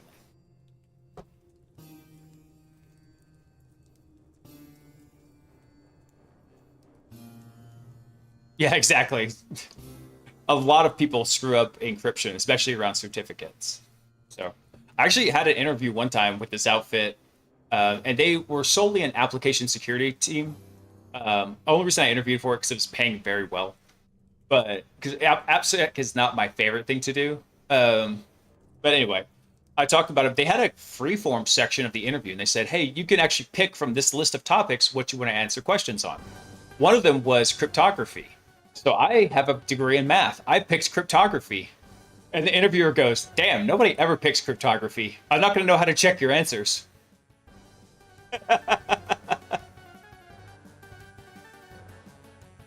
Bigly, extremely big, I am very happy for you.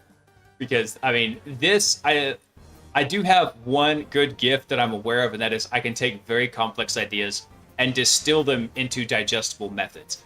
I'm 100% sure that's the only reason I got through my math degree, being as dumb as I am.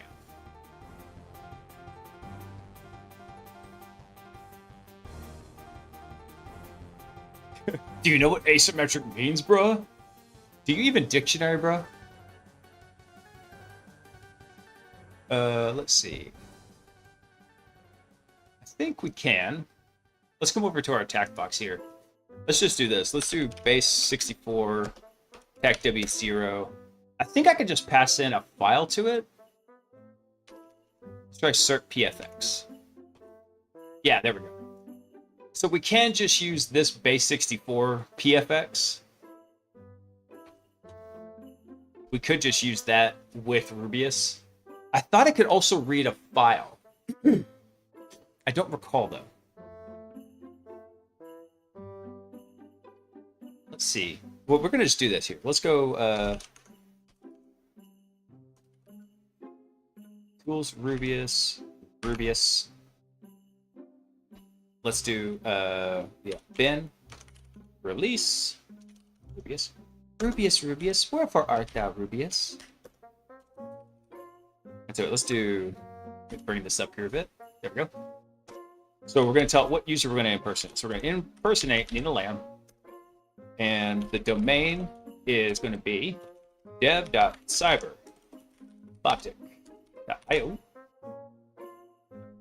and the encryption type, that's the encryption type of the certificate, is going to be AES-256, if I remember correctly. And then we just have to give it the certificate. I think, actually, we're going to give it the password. Password was kitty farts. And then the certificate. In base 64 format. Rubius has a ton of different switches and features to it. It's taken quite a bit to get used to it. Oh god, what just happened? Shit broke, yo.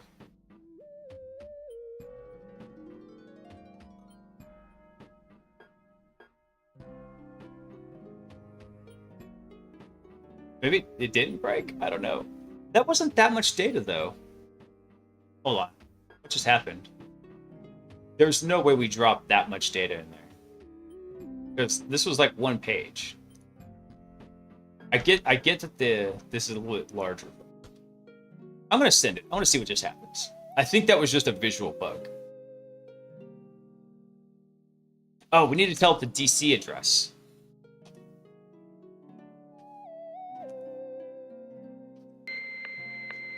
Oh god, the command is so large we can't even get the shit back out. User node CreaSND is online. Hey, thanks for coming online, Chris. Even though you subbed earlier with Prime, I super appreciate that. But thank you for also coming online. So, I do have a Discord up, everybody, because everybody kept asking about it, and I do want to make it into a fun place. I'm still working on adding stuff to it. It is the consummate work in progress, like everything else. I actually just recently started adding a spot where I can drop job notices that I see, because I'm in a bunch of different places where they have those, so I'm just kind of auto-aggregating them myself. If I see an interesting one that I think applies, I'll go drop it in there. So I'm trying to make it like a useful place where people can actually come in and like have learning sections and just hang out and be able to BS about hacker stuff. Or hobbies, you know? Sometimes you gotta get away from the computer. Alright, so this has completely broken the computer trying to get that command.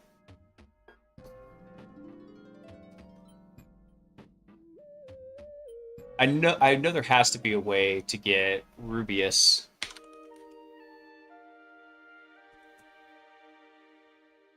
Let me check something here. PFX.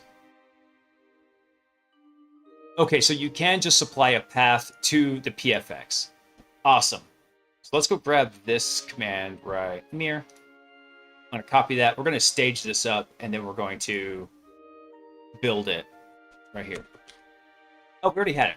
So our target user, we're going to pop that in. That's going to be nlem. Let me actually see if I can blow this up, because I know y'all can't really see this. Font.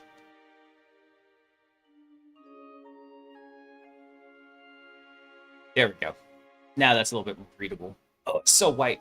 I know all of y'all are probably watching in very dark rooms, and I apologize. All right, so the certificate, we're going to actually delete this out. I'm going to save it for last. Same thing with the password. I just want these parts right here. So we're going to do our domain, which is going to be dev.cyberbotic.io. The domain controller, we got to go grab that real quick. We actually have, let's look at our list here. We actually have a session on DC2. It is 10.10.122.10.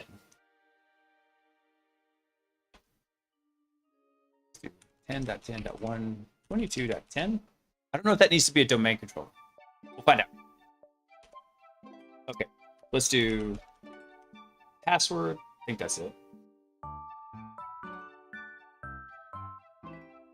Yeah, so password was kitty farts. And then we're going to do certificate. All right, so the certificate should just be .desktop/fake.pfx. All right, here's hoping that will actually request it for us. In fact, we're going to have to get the Rubius command back. Let's copy that, go back into here. And then I'm going to clear this out. I'm actually going to kill now. All right, so tools, Rubius, bin, release the Rubius, release the Kraken. Okay.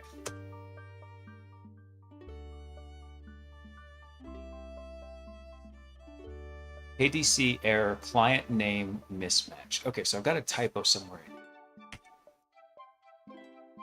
We put the password in.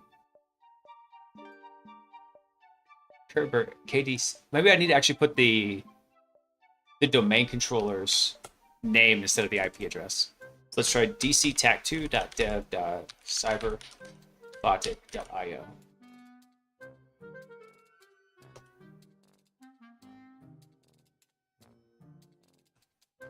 Did we run PFX? Oh no, yeah, we were running Proxifier, so we've got the connections proxying in.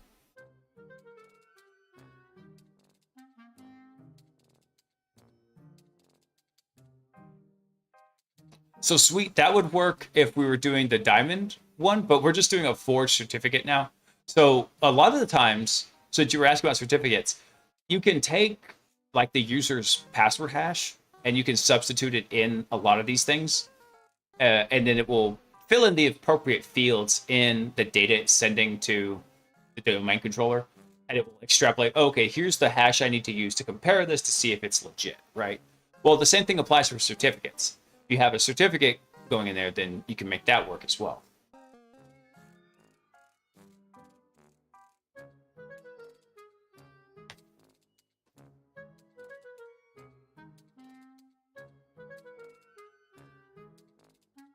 Am I missing something here? Did I...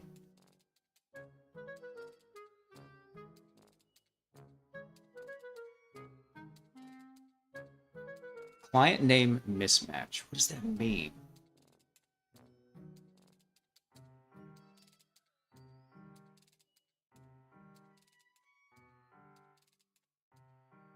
You know what? I think actually the error might be, I don't think we need quotes around this. I don't know how it's processing those quotes. I'm going to take them out. And this is actually really good to know because sometimes these tools can be very finicky with the order that these go in. Okay, so that didn't fix it.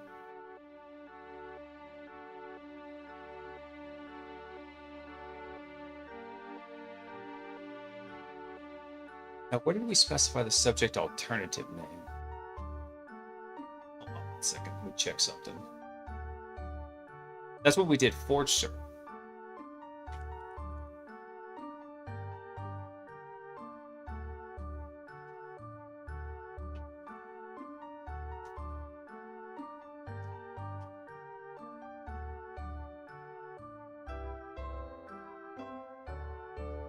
Oh Lord, this says.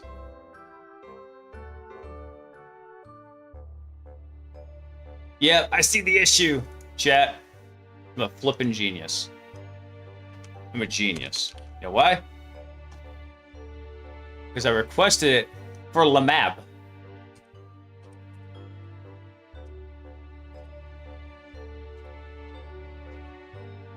I was thinking about something. I was thinking about having an idiot jar.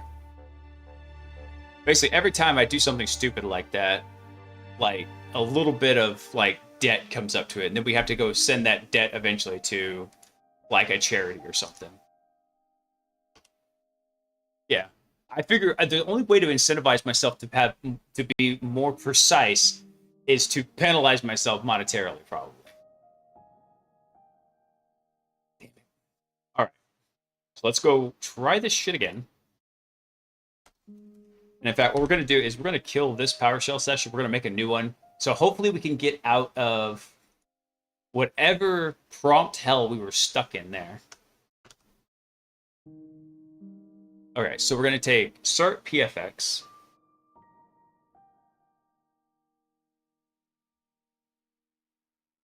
Okay, yeah. So now we're doing in lam.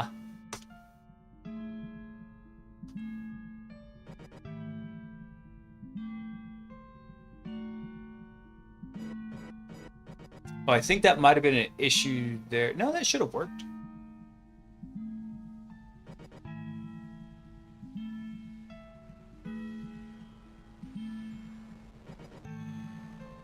Oh, it's because this needs to be an S right here. Okay, cool. So now we have fake PFX. So then if we go take... Do we still have a copy of our Rubius command in here? Hope so. Yes, we do. Let's go grab this. I looked into the wrong one. Okay, but we gotta prepend this. So tools, Rubius, bin, release the Rubius, and then of course I gotta undouble that. There we go. So we're doing Rubius exe. We're going to ask for a TGT. So a ticket granting ticket for Nina Lam for the dev cyberbotic IO against this domain controller. We're using the password kitty farts for the certificate, which is our fake certificate we just made for Nina Lam. All right. Yes. Hell yeah. Awesome. So if we really wanted to make this, let's do. Nah, it's already 11:30. I was gonna say what we could do now is we could take this TGT, we could go inject it even into this process right here, and be able to impersonate Nina across, not here on the attack box, but going over the proxy to whatever else was in the environment. We'd have full access as Nina. So if we wanted to, she's a domain administrator. So if we wanted to DC sync stuff, we could. If we wanted to go backdoor all the GPOs, we could. It'd be sweet. So, all right, y'all. Let's find somebody to raid, because that gets us our last thing we wanted there. Hell yeah. So, let me see. Actually, I want to do something real quick. I'm going to grab some of this stuff to throw over in our notes so we can keep track of it. So let's do that.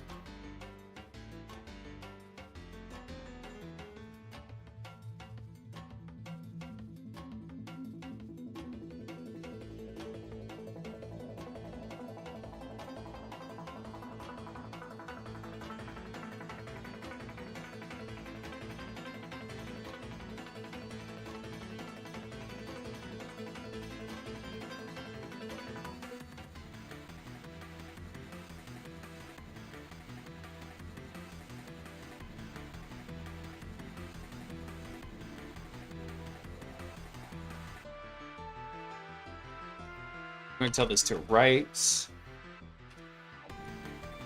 Come to disk and convert. Wait. Right. To disk and convert to EFX.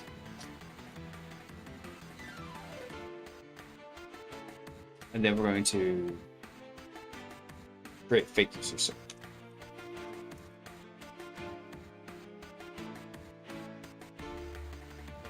with forward cert.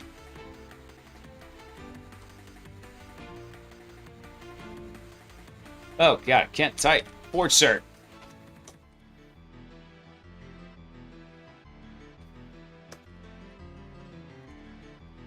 I'm actually going to put in the password we used here, just so I'll be able to reference it later.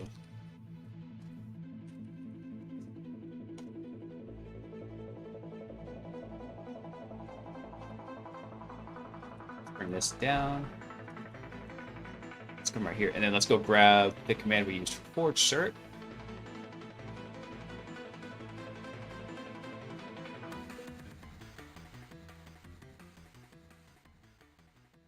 Drop that. Right in the mirror. So that was just creating our forward cert, and then we can just request the TGT with cert file.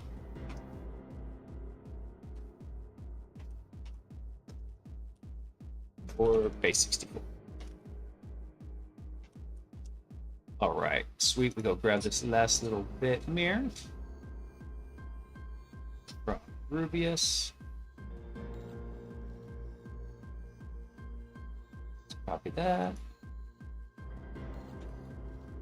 And I'm actually going to take out a whole shit ton of this in the middle. Don't need it. I'm going to take out everything from here to here. Snip. There we go. This is it. Guys, this is all just example notes right here. Very sweet. All right, cool. So we got our notes built up. This is badass. Let's find somebody to raid over to. Let's see if anybody's on InfoSec streams right now. Hey, Security Live's on. Dude, that guy was on earlier today. He streams a ton. Like, hell yeah, we'll go raid him out. He's a cool dude. I like it. Thanks, guys. By the way, if anybody's curious, like if you want to get more of this kind of stuff during the day, there's people streaming all the time. This is on infosecstreams.com. Great stuff. And thanks, sweet. I appreciate that, man. I like teaching. I like learning. This is a total symbiotic relationship right here. All right, let's go give Security Live a raid. He's a cool dude. Oh, he hasn't even been on long. He's been on for like 48 minutes. Okay. Hell yeah. All right, everyone, y'all have a fantastic night. You guys are awesome. I appreciate all the questions and just the general fixing of my stupidity.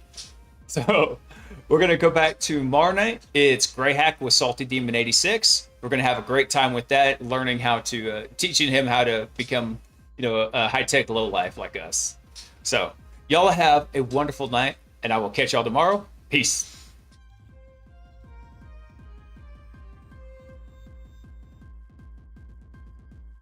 Actually, to it, when you get in here, if you can, just drop a bunch of those eye patch emojis, because I fucking love them. Y'all have a good night. And JRC, thanks for the follow, dude.